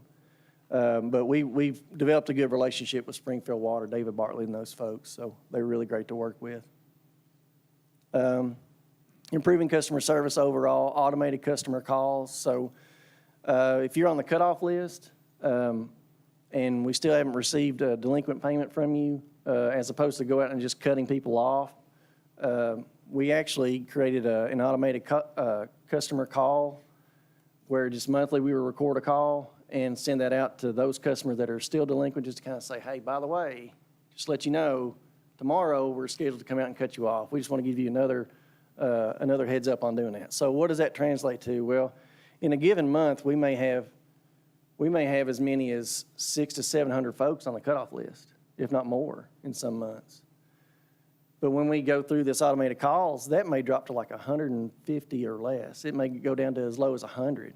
Well, so that allows our folks to be able to address those cutoffs as opposed to having to filter through the 500 or 600 that did or didn't pay, that kind of stuff. So we just wanted to be more forthright with the customers and allow them at least another chance to come in and pay their bill before we have to send our folks out. With automated calls too, we can use that just for general updates. Weather-related impacts, cutoff time, or billing changes during the holidays, that kind of stuff. And then just general billing reminders for the customers. We implemented monthly billing. As you all recall, we were bi-monthly for ever and ever and ever, and we switched to monthly billing. That's actually starting to work pretty efficiently now. I think the customers appreciate the fact that it's on a normal cyclical pattern. Like most of their intercounty bills, their KU, their gas bills, it's kind of like that. So, sure, yeah, it does. It allows us to better project what we need to do on a monthly basis with our folks to get things done. When we first did that at one point, there were some expressed discrepancies. Mm-hmm. Did that get resolved? Yeah, it did. Okay. There were some folks that it was a timing issue. It came online, I believe, in October of last year. And when that came online, that was the first month of the monthly cycle. So you had half your customer base now on a monthly cycle, and the other half was still remaining on the bi-monthly. So there was some confusion there, but we worked through that. Okay. And we put some documentation out there for the public to consume too, to help better explain that. Going back to your automated calls, do Yep. you use that for the boil water advisories at all, or is that strictly billing? No, we don't. I mean, we probably could, but boil water advisories are kind of a different animal. Oh, the code red for Yeah. that, okay. Yeah. That means that emergency information's coming from one source. So then if something goes beyond the basic boil water advisory, we're in constant contact with that same group of people through Yeah. Code Red. So Okay, so that. that's a good partnership with the county. Okay, that group does get a code red call when there's a boil water? Code Red is notified when we have a boil water advisory, and can then use that system to that advantage, to take Whoever care of that signed up for that. notification. Yeah. And I'll talk a little bit about how that can be addressed too in our mapping update too. But as of right now, if there's a boil water advisory, just for the folks listening at home too, is it'll be displayed as a banner on the top of the website too. So on the utilities website too. So, and then once that goes away, that's taken away, it'll notify on the website as well. So, monthly billing. Hire critical personnel positions. We hired an electrician this past fiscal year. We hired a young lady in our our water plant, and we also hired a utilities inspector. So all these positions have come into play very efficiently for us and proven to be great hires. Really good workers, and they really like to do a good job, which helps us overall. Especially our utilities inspector that's doing a lot of our construction inspection. I've got him pretty busy right now. But he's holding in there. He's hanging in. Implement the new fiscal year rates for the sanitary sewer cost of service study, which is what we did with the COLA as well. Capital funding pursuit. Pursuit of EDA funds for Lebanon Road Phase 2 sewer project. So what is that? And you'll see, I've got the projects broken out later, but that's a EDA funds pursuit for Phase 2 sewer. That's a $5.7 million project. So any kind of EDA assistance on that will be greatly appreciated as we go through that pursuit process.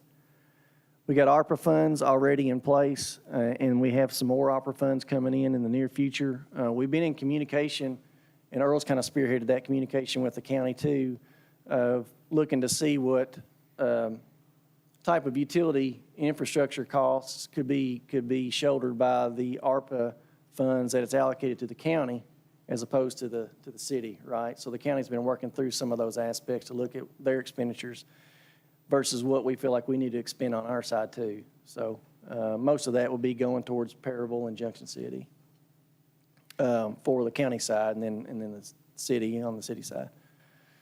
Then also looking at congressional earmark pursuits through Congressman Guthrie's office too. We're doing that actively right now as well. So there's a few different funding avenues that we're always in constant pursuit of. So improving customer financial assistance, that was a goal of ours that we set, and we followed through with the CDBG program as well as the low-income water assistance program. If you all remember, that came out to help facilitate the COVID impacts for our customer base. And we, did a lot of communications effort and let the customers know that that was out there for them, and they've actually taken it and ran with it, which is great.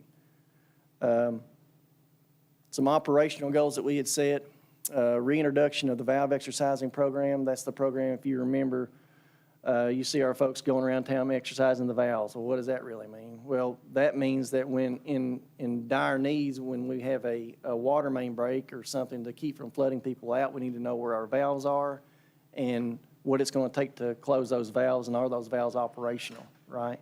Because if they're not operational, we need to know about it. We need to get those valves fixed because those valves are critical aspects to your water infrastructure. GIS mapping. We signed an MOU. If y'all recall here recently, we signed an MOU with Lebanon Water for our GIS mapping. And that essentially is going to be a valuable tool for us moving forward. That'll get a lot of our infrastructure up geospatially located. But also, we talked about earlier about a boil water advisory. You mentioned that earlier. And when you get your GIS mapping up and running and you get your whole facility mapped out and systematically and hydraulically introduced into this program, if you have a water main break out there at 230 East Main, that program will automatically encompass a system-wide notification circle around that area based on your water infrastructure, right? So now, when you talked about calling customers, now that customer call list can be generated out of that program, right? So now you're not calling folks a couple blocks away that actually aren't, affected by that. You're calling those folks that are directly attributed to that. And then when that gets raised, that same number list can go back out and automatic calling and let them know, hey, it's been raised. And that's not something that they would have to sign up for? Because like right now with Code Red, it's only people that are signed up, so. Yeah, we would this is still need contact information from those customers, but. But you're pulling that off of the billing? Yeah, as much as we can. Yeah, yeah. Okay. We probably need to set a little more aggressive goal of getting contact phone numbers for all of our customers, right? We have some, but we don't have a contact number for every single customer. You just got some customers been in the system for a long time, and you just don't have updated customer phone numbers. And it's up to them to provide that to you, right? So we're working through that too. Yeah. Preventive maintenance and procedures, that's just manhole inspections and line inspections, weekly operational meetings with our leadership. That's just typical protocol. That's all about communications amongst our folks in leadership. Regulatory goals that we had set, we drafted the CMOM, like I mentioned before. Enhanced SOPs. These SOPs are critical from a utility standpoint to be reactive and provision of customer needs overall, right? If you have issues in the field or if you have issues in the water plant, those are totally different SOPs, right? So being reactive there. Lead and copper communications effort. We've already started a little bit of this lead and copper communications effort. We're going to be ramping that up in the very near future. Communication is a big key to that whole lead and copper aspect. Lead and copper is a big deal, and we want to be communicative with the folks at home and in public, whether that's in the school setting or in churches or any kind of local gathering area, especially commission meetings and that kind of stuff. Well, good ways to get that information out. Of course, social media too, but. And then draft corrective action plan for the city of Perryville. This is to address some regulatory updates that our wastewater plant in Perryville needs to go through, and I'm in the process of drafting that corrective action plan right now with the Energy and Environmental Cabinet. These are the projects I talked about. You've seen me talk about these here recently. You got the booster pump station that's ongoing right now. We actually incorporated some work from the Phase 3, that pressure reduction vault from the future Phase 3 project into this project to go ahead and get some things done early on to help facilitate some of the pressure differentials as this tank comes online in the near future. Peril Road Phase 2, this project is essentially closed out. We've got some seeding and strawing to do and some just vegetation cleanup for that project. Then, of course, you got the wastewater treatment plant Phase 1. Originally was a $14.3 million project. We took some items out of it, like asphalt paving and a few things out of it that we feel like we might be able to do it at a lesser expense through our folks, either internally or sub it out ourselves. And then also we pulled out some direct purchase items out of that contract as well to get a tax savings reduction. I think it was about over $300,000 for the city to do that. So, of course, this is just, again, primary focus is treatment improvements, UV system, dewatering systems, new operations building, screening improvements. This isn't a capacity undertaking. This is just updating and modernization and getting new facilities to better administer that and better align with regulatory requirements. There's a lot going on out here. There's not a lot of room to work in this area, but I actually talked to our folks just yesterday about looking into avenues of trying to get some things cleaned up out here because we're getting to the point that we're shoulder to shoulder out there with some of the activities going on, and we don't need that. It reduces your safety factor. We've talked about before, efficiently investing in plants is where you spend money that addresses capacity, reliability, and life of the facility.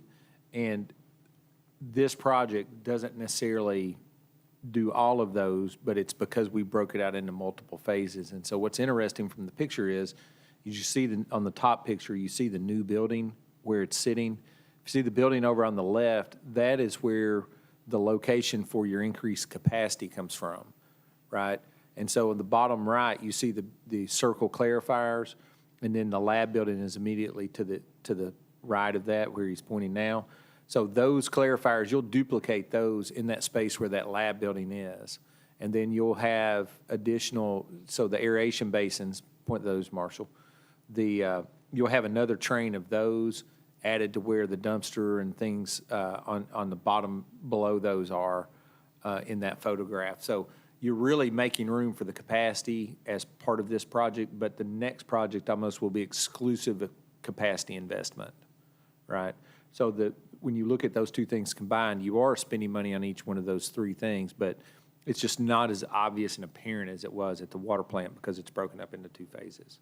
And one of the other advantages to break it up in two phases is just the length of the contract would have been too long. This contract won't be done until next spring. It would have been, that's almost 20 months.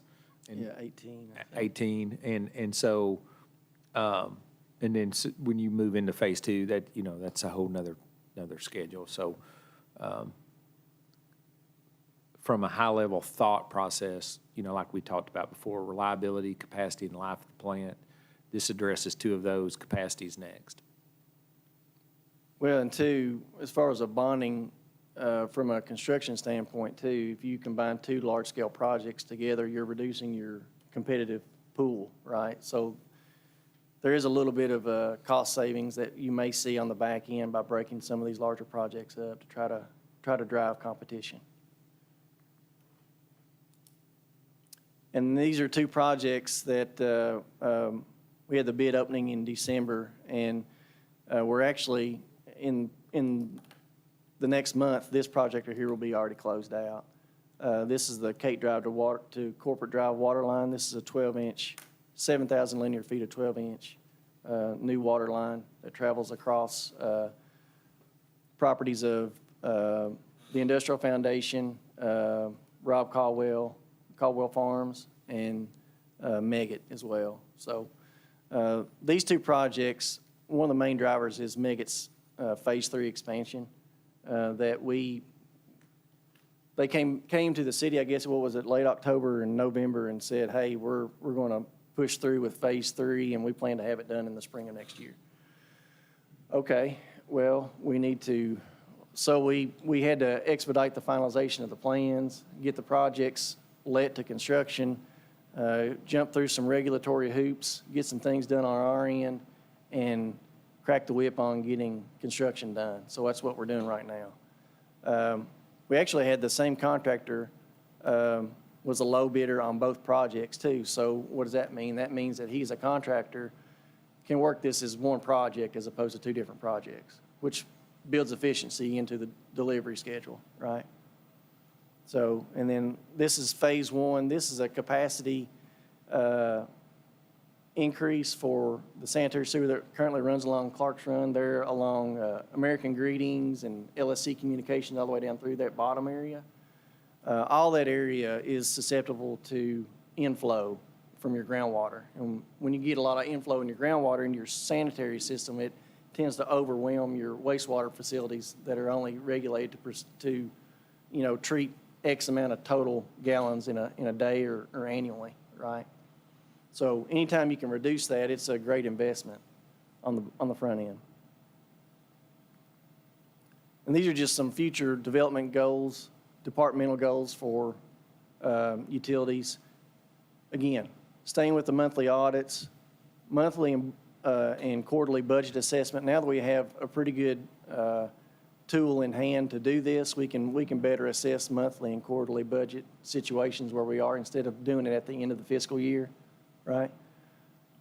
Continue coordination with our fellow departments, implement the GIS mapping, and see where that takes us. We actually are working with Fire on this GIS mapping too to address some of their GIS needs and flow issues on some of their hydrants around town.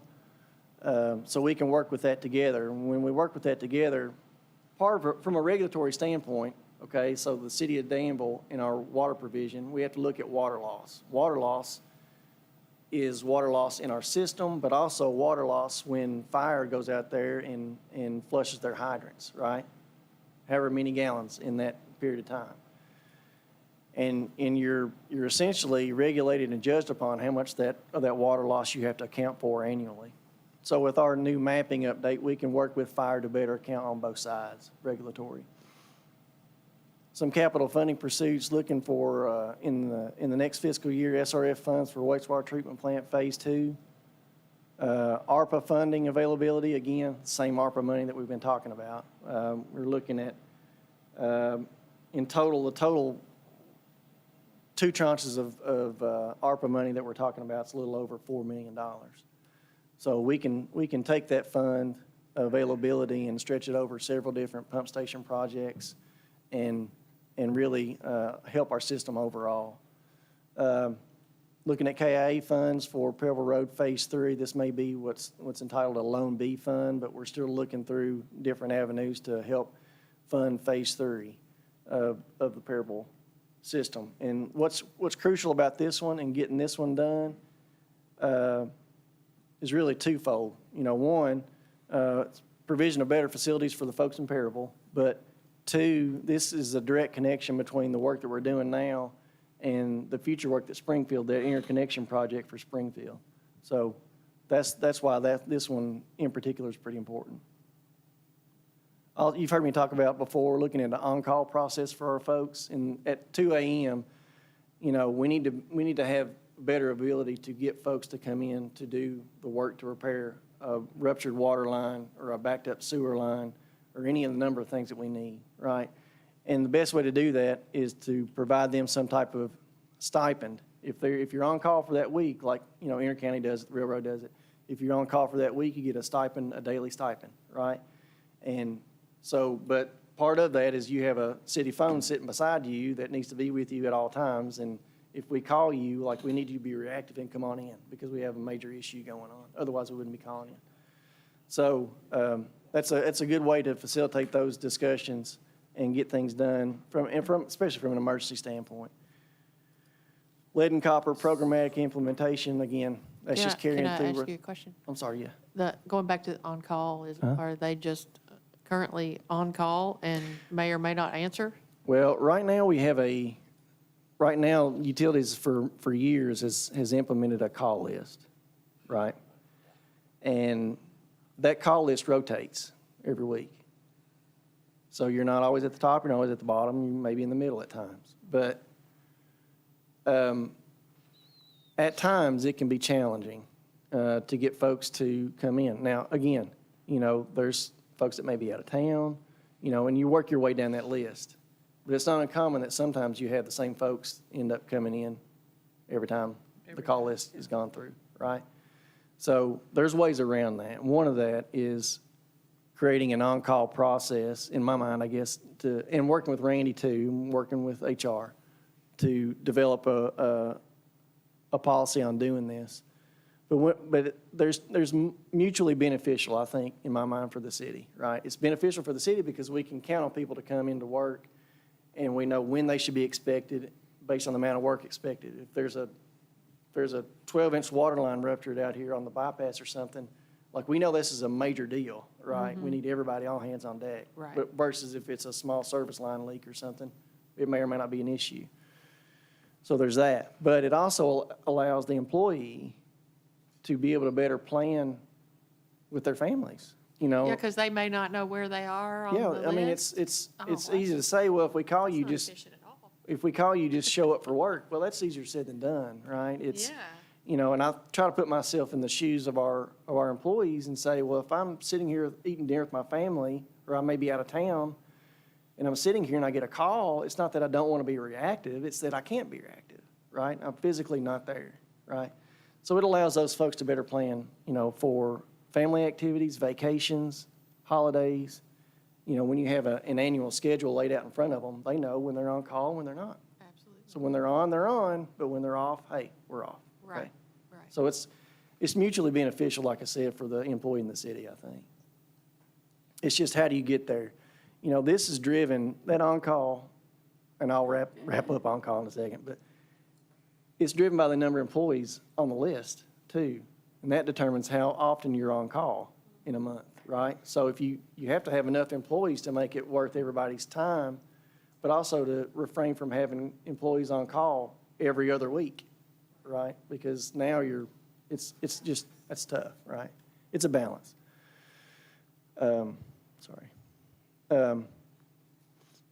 Personnel changes, looking at doing a few different changes in utility admin office.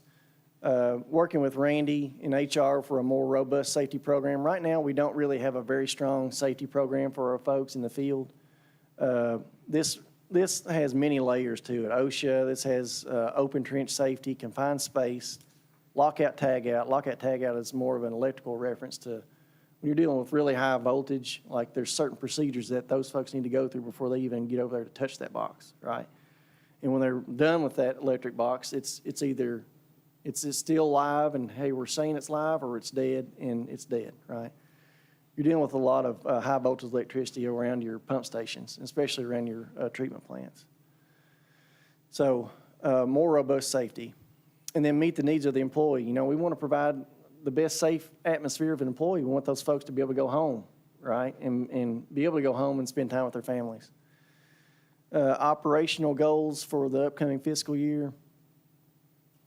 Some equipment updates, whether that's a new rotting machine or a dump truck. We've identified some equipment issues that we feel like we need to facilitate in the upcoming fiscal year.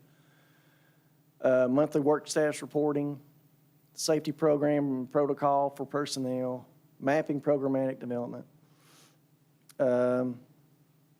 fee modernization for field work. So what are our TAP fees versus what's Harrodsburg's TAP fee? What is Stanford's TAP fee for when we have folks to come in and pay those fees?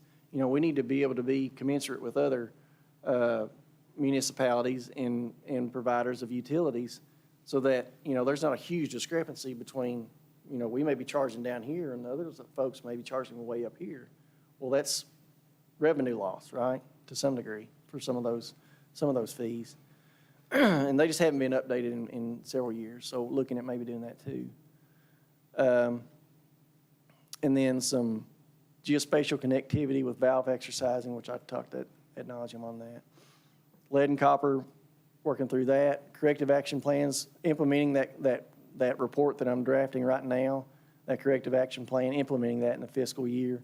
There's going to be some costs associated with that. Further reporting accountability for water loss. I talked about water loss a little bit earlier in this presentation. And then proactive updates to Division of Water and the EPA for the CMOM documentation. That's an ongoing thing. That'll be going on for years to come. So these are some upcoming potential projects. I've talked about a few of these in previous presentations, but I just want to touch on them real quick before we close out. Perryville Road Phase 3, I talked about that. You've got the work that we're doing over here at the tank on Tuggle Road, and where that drops off, this project will pick up and run along 150 and through Perryville over to the other side of Perryville, when in the future, it will tie into the Springfield interconnectivity project that they're funding. And again, there's the Springfield interconnection project. It runs all the way from east of Springfield, I can't read that right now, 23,000 plus linear feet all the way over to the west side of Perryville, 12-inch water line.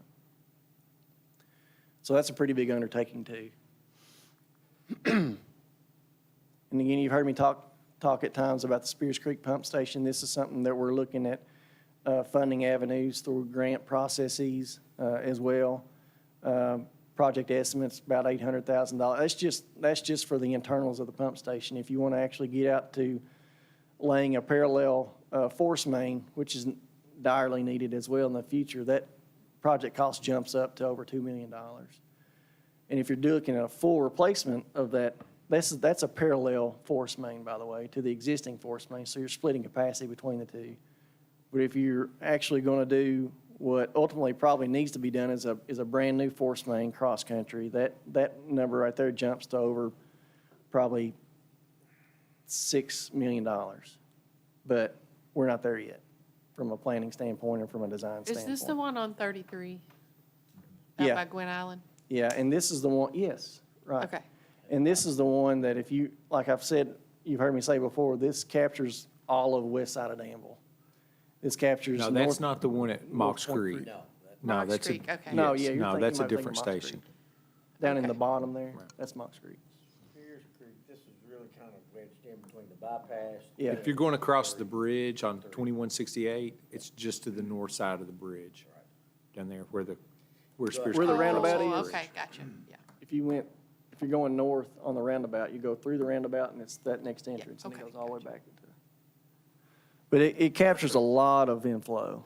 So it gets used pretty hard annually and it's susceptible to a lot of inflow too. So there's a lot of work to be done there. And then of course the fiber networking, middle mile, we talked about that too.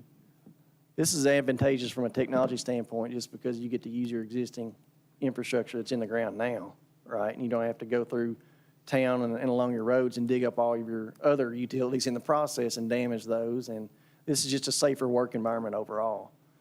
And, you know, it essentially uses that existing water infrastructure to help technology and high-speed internet access for those folks to be more competitive overall, right, economically. For even folks out in the county, even going out towards Perryville. You know, you're able to provide some of those same technology and benefits as if you were sitting right here next to City Hall to those folks that live out in the county. So there's beneficial to that. And then this is the Phase 2 project that Earl kind of talked about too. New oxidation ditches, new clarifiers. See, that existing building, if you went out there right now, sits right there. The old building sits there now. So obviously that would have to be demoed for Phase 2 to do the updated clarifiers and the new oxidation ditches. And this is where the new building sits right now, currently, that's under construction. So what does all this translate to? Well, this is just, when you add this to the work that's being done in Phase 1, you're increasing capacity from approximately 6.5 million gallons a day, which is what it is now, to about 9 million gallons a day. That's a pretty substantial increase in capacity. Communicate though, peak flow is different at a wastewater plant than average flow. So that's your average flow, your daily design, which is also bookends your regulatory requirements. So for your lab certifications and your lab O&M items, your testing, et cetera. right? So that's a permit number 2. Our peak day right now is about 20 million gallons a day, and we pass through about 20, plus or minus. And so peak day is much different at a wastewater plant than average day. And peak day too that's weather driven too, right? We get a lot of inflow and infiltration into those, like I talked about earlier. You get a lot of groundwater in your sanitary sewer system with an aging infrastructure that's out there. And we're addressing some of that with the Lebanon Road sewer project too, because that's a major contributor. But you start to have a lot of wet weather conditions and you get a lot of water that gets into this system, and it shows itself here, right? It shows it at pump stations, shows it at some of your manholes with overflows, but it also greatly shows itself here at the wastewater plant. Like you can see it on several rainy days. There's a lot of water coming through that facility, a lot. And then this is just to capitalize a little further on the work that's being done right now. This is the Phase 1 project I talked about. This is Lebanon Road right here, bypass. This is Megget Facilities and the end of Corporate Drive out here. This is the Lebanon Road Phase 1 project that we're currently administering right now. And then this would be Phase 2. So once we get to the end point of Phase 1, we'll be looking to facilitate the delivery of Phase 2 immediately thereafter to help attract and retain industry. Again, it's a sewer capacity discussion, just like the wastewater plant overall. You know, once you increase your capacity, you're opening yourself up to more conversation to attract and retain industry, right? Because when we get those folks that, like we had one, I guess a week ago, some of the notifications from the state that comes through economic development folks and the industrial foundation that says, hey, we're an industrial entity that we're looking to relocate. You know, what's your water capacity? What's your sewer capacity? Well, if you need a lot of sewer capacity, we may have a problem, right? So sometimes it can knock you out of those conversations. When now we're actively able to say we're going through Phase 1 and Phase 2 of the wastewater plant infrastructure updates, right? We're looking to address those capacity issues. Keep us in mind, right? Marshall, let me jump in and say this too. We talk about things as if it's current, and we've talked to you all a little bit about this too. For us, it's conversations we have every day, and so for you guys, it's something you see once a year or once a quarter, right? This trunk line, the need to increase the capacity of this trunk line was actually published in 1999 and 2000. So we had a 2000 capacity plan done by GRW, and this line has been sitting there, and we've been waiting on that last domino to push it over the edge. And so that domino was the final expansion of Megget, or the most recent expansion of Megget at that warehouse, at their facility on Corporate Drive a couple of years ago. So that was the last one that kind of pushed this to the forefront of the projects. But this project was identified 22 years ago, you know. So keep that in mind as we talk about things. Sometimes we forget that it's more current for us. Because it's not just about the lines, it's about the capacity at the plant. It's one system. Yeah. It's one system. And you're only, you know, from a permitting and regulatory standpoint, you can only treat so many gallons of water that comes through that plant, you know, before the state says, hey, you need to look at updating your capacity, guys, because you're getting a lot of water coming through here. Well, we agree, you know, right? So Give us it's the all, money to do that. yeah, but it's all wrapped up into an economic discussion too, right? Yeah. You know, you want to always position yourself in the best situation to be attractive to industry overall, right? And part of that, you know, people don't realize that, but a lot of that is attributed to your utilities, your water provision availability, your capacity, as well as your sanitary sewer. Because a lot of those industries, if you don't have it, they can't relocate. You can't meet their needs for them to operate on a daily basis, period. So it's always in the back of our mind, I guess. And then this is a final slide, I promise. This is just, I broke these out into kind of three categories of varying degrees of cost impact. You got your training, these are just annual costs and capital improvement items that are always on the table for utilities, right? You got your training and certification, safety gear and clothing. These are all low-hanging fruit, cleaning supplies, technology licensing, which this tends to increase. Technology licensing, it's gone up, but, and fuel too. You know, we're impacted by the cost of fuel, obviously, just like everybody else, but we have multiple utility trucks on the roads every day. So the slightest increase in the price at the pumps affects us longitudinally, right? And then over here, you've got personnel expenditures. We've got aging infrastructure overall, tank painting. You know, a tank painting project may be in the ballpark of $200,000 to $300,000 for one tank. Large equipment replacement, you know, we're looking at a rotting machine right now for approximately $60,000 to $70,000. A new dump truck's probably in the same ballpark, if a little bit cheaper. Inflow and infiltration, these are things that can be ongoing throughout the year for your utilities, and looking at ways to administer that through piecemealing that together throughout your system annually, right? It's just an ongoing $75,000 to $100,000 cost. This doesn't touch, obviously, some of your large projects. And then, of course, you got chemical costs at the water plant and at the wastewater plant, both plants, right? Well, any kind of cost increase overall, we go through a lot of chemicals in a year at the water plant and the wastewater plant. So any incremental increase in those values from our distributors affects us yet again, right? And then any insurance claims that we have. Luckily, we've been pretty low on the insurance claims in the past fiscal year, the best I can tell. I can't speak for years previous to that, but, you know, a lot of this is our guys getting out there in the field and making repairs in a timely fashion and trying to maintain and operate our facility as best we can. And then you get into the category of more of your capital projects, you know, hundreds of thousands of dollars and millions of dollars projects. You got Lebanon Road Phase 2, that alone is $5.7 million. Wastewater treatment plant Phase 2, $14+ million. So construction materials and availability. If you all recall, we went ahead and pre-ordered a lot of the water and sewer lines that are being installed for Lebanon Road project, and it's all stockpiled. Thankful to the Industrial Foundation that allowed us to stockpile all that material out there on their property on Lebanon Road.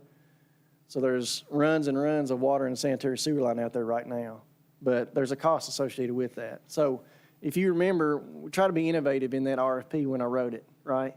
Looking at different ways to allow, if I wanted to bid on some of it, let's say I was a vendor and I wanted to bid on some of it, and Earl wanted to bid on a different type of pipe material in the same RFP, we would both have the ability to be competitive together and separately, right?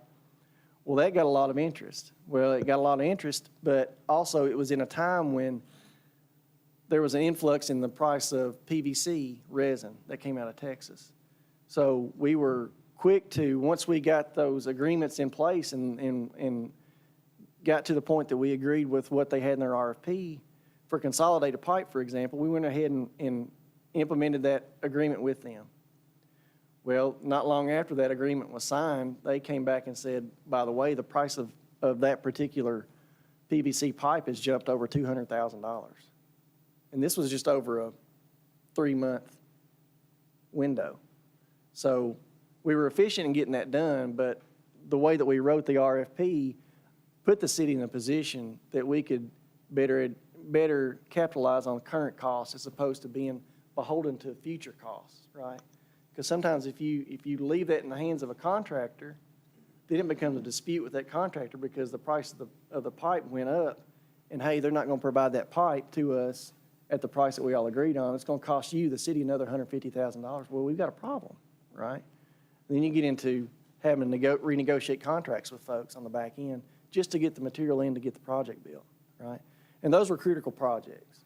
The Lebanon Road sewer project and the Cape Drive, Corporate Drive water line are critical project to meet Meggett's Phase 3 expansion schedule as well, because they were on a hard deadline, so that means we are too, right? We're going to do what it takes to meet their needs.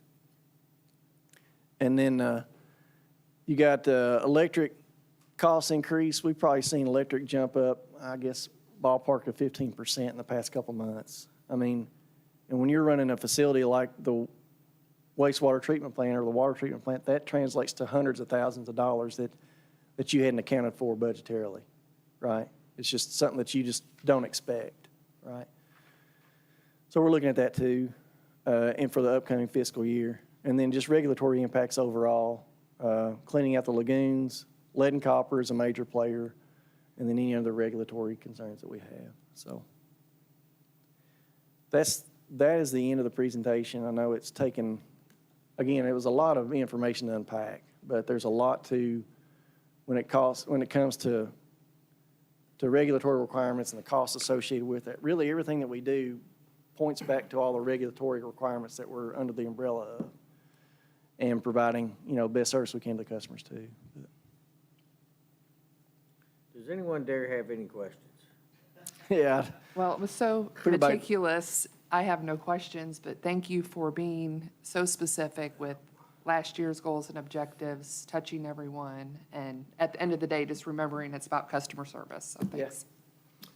Yeah, Thank you. and here again is another valuable piece that we need to communicate, because it's just, Communicating the good stuff.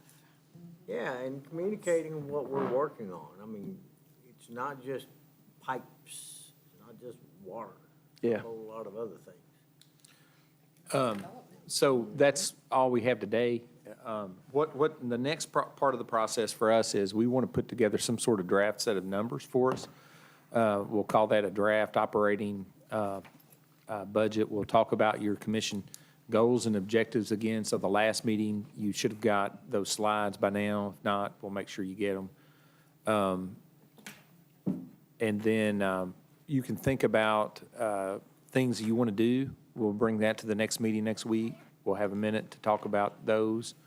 And then we'll go through some numbers and look at numbers again. Unfortunately, that's boring too, but for some of us. I have a meeting next Thursday. Next Thursday, 9 a.m., then the community presentations are the 5th, beginning at 9 a.m. as well, I believe. And from there, we'll have a week off, and then we'll try to put together a full draft budget the 19th of May. Did you divide the community presentations into two? Just one? Okay. No, we'll look at that agenda to see if we can organize that efficiently so that the joint funded agencies like planning and zoning, they're much different than the United Way. So we'll look at that and try to. Last time it was too much, like my Yes. brain was mush. Well, today wears on you, but you burn through it and you get through all the departments, so we appreciate that. Well, the Well, this community, wasn't too long. the agency, and I think maybe we should think about doing the other, there's like 4 that I consider What are your 4? different from the community agencies. What are your 4? Planning and zoning, the Planning and airport board? zoning, senior citizens, I can't think. The airport board.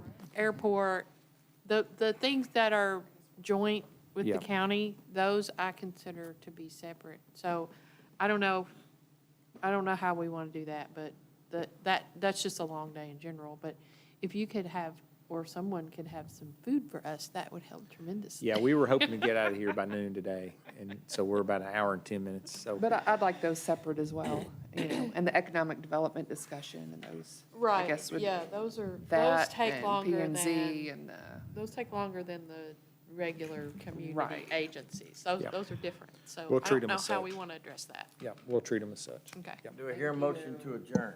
Motion to adjourn, second. We're all We are adjourned.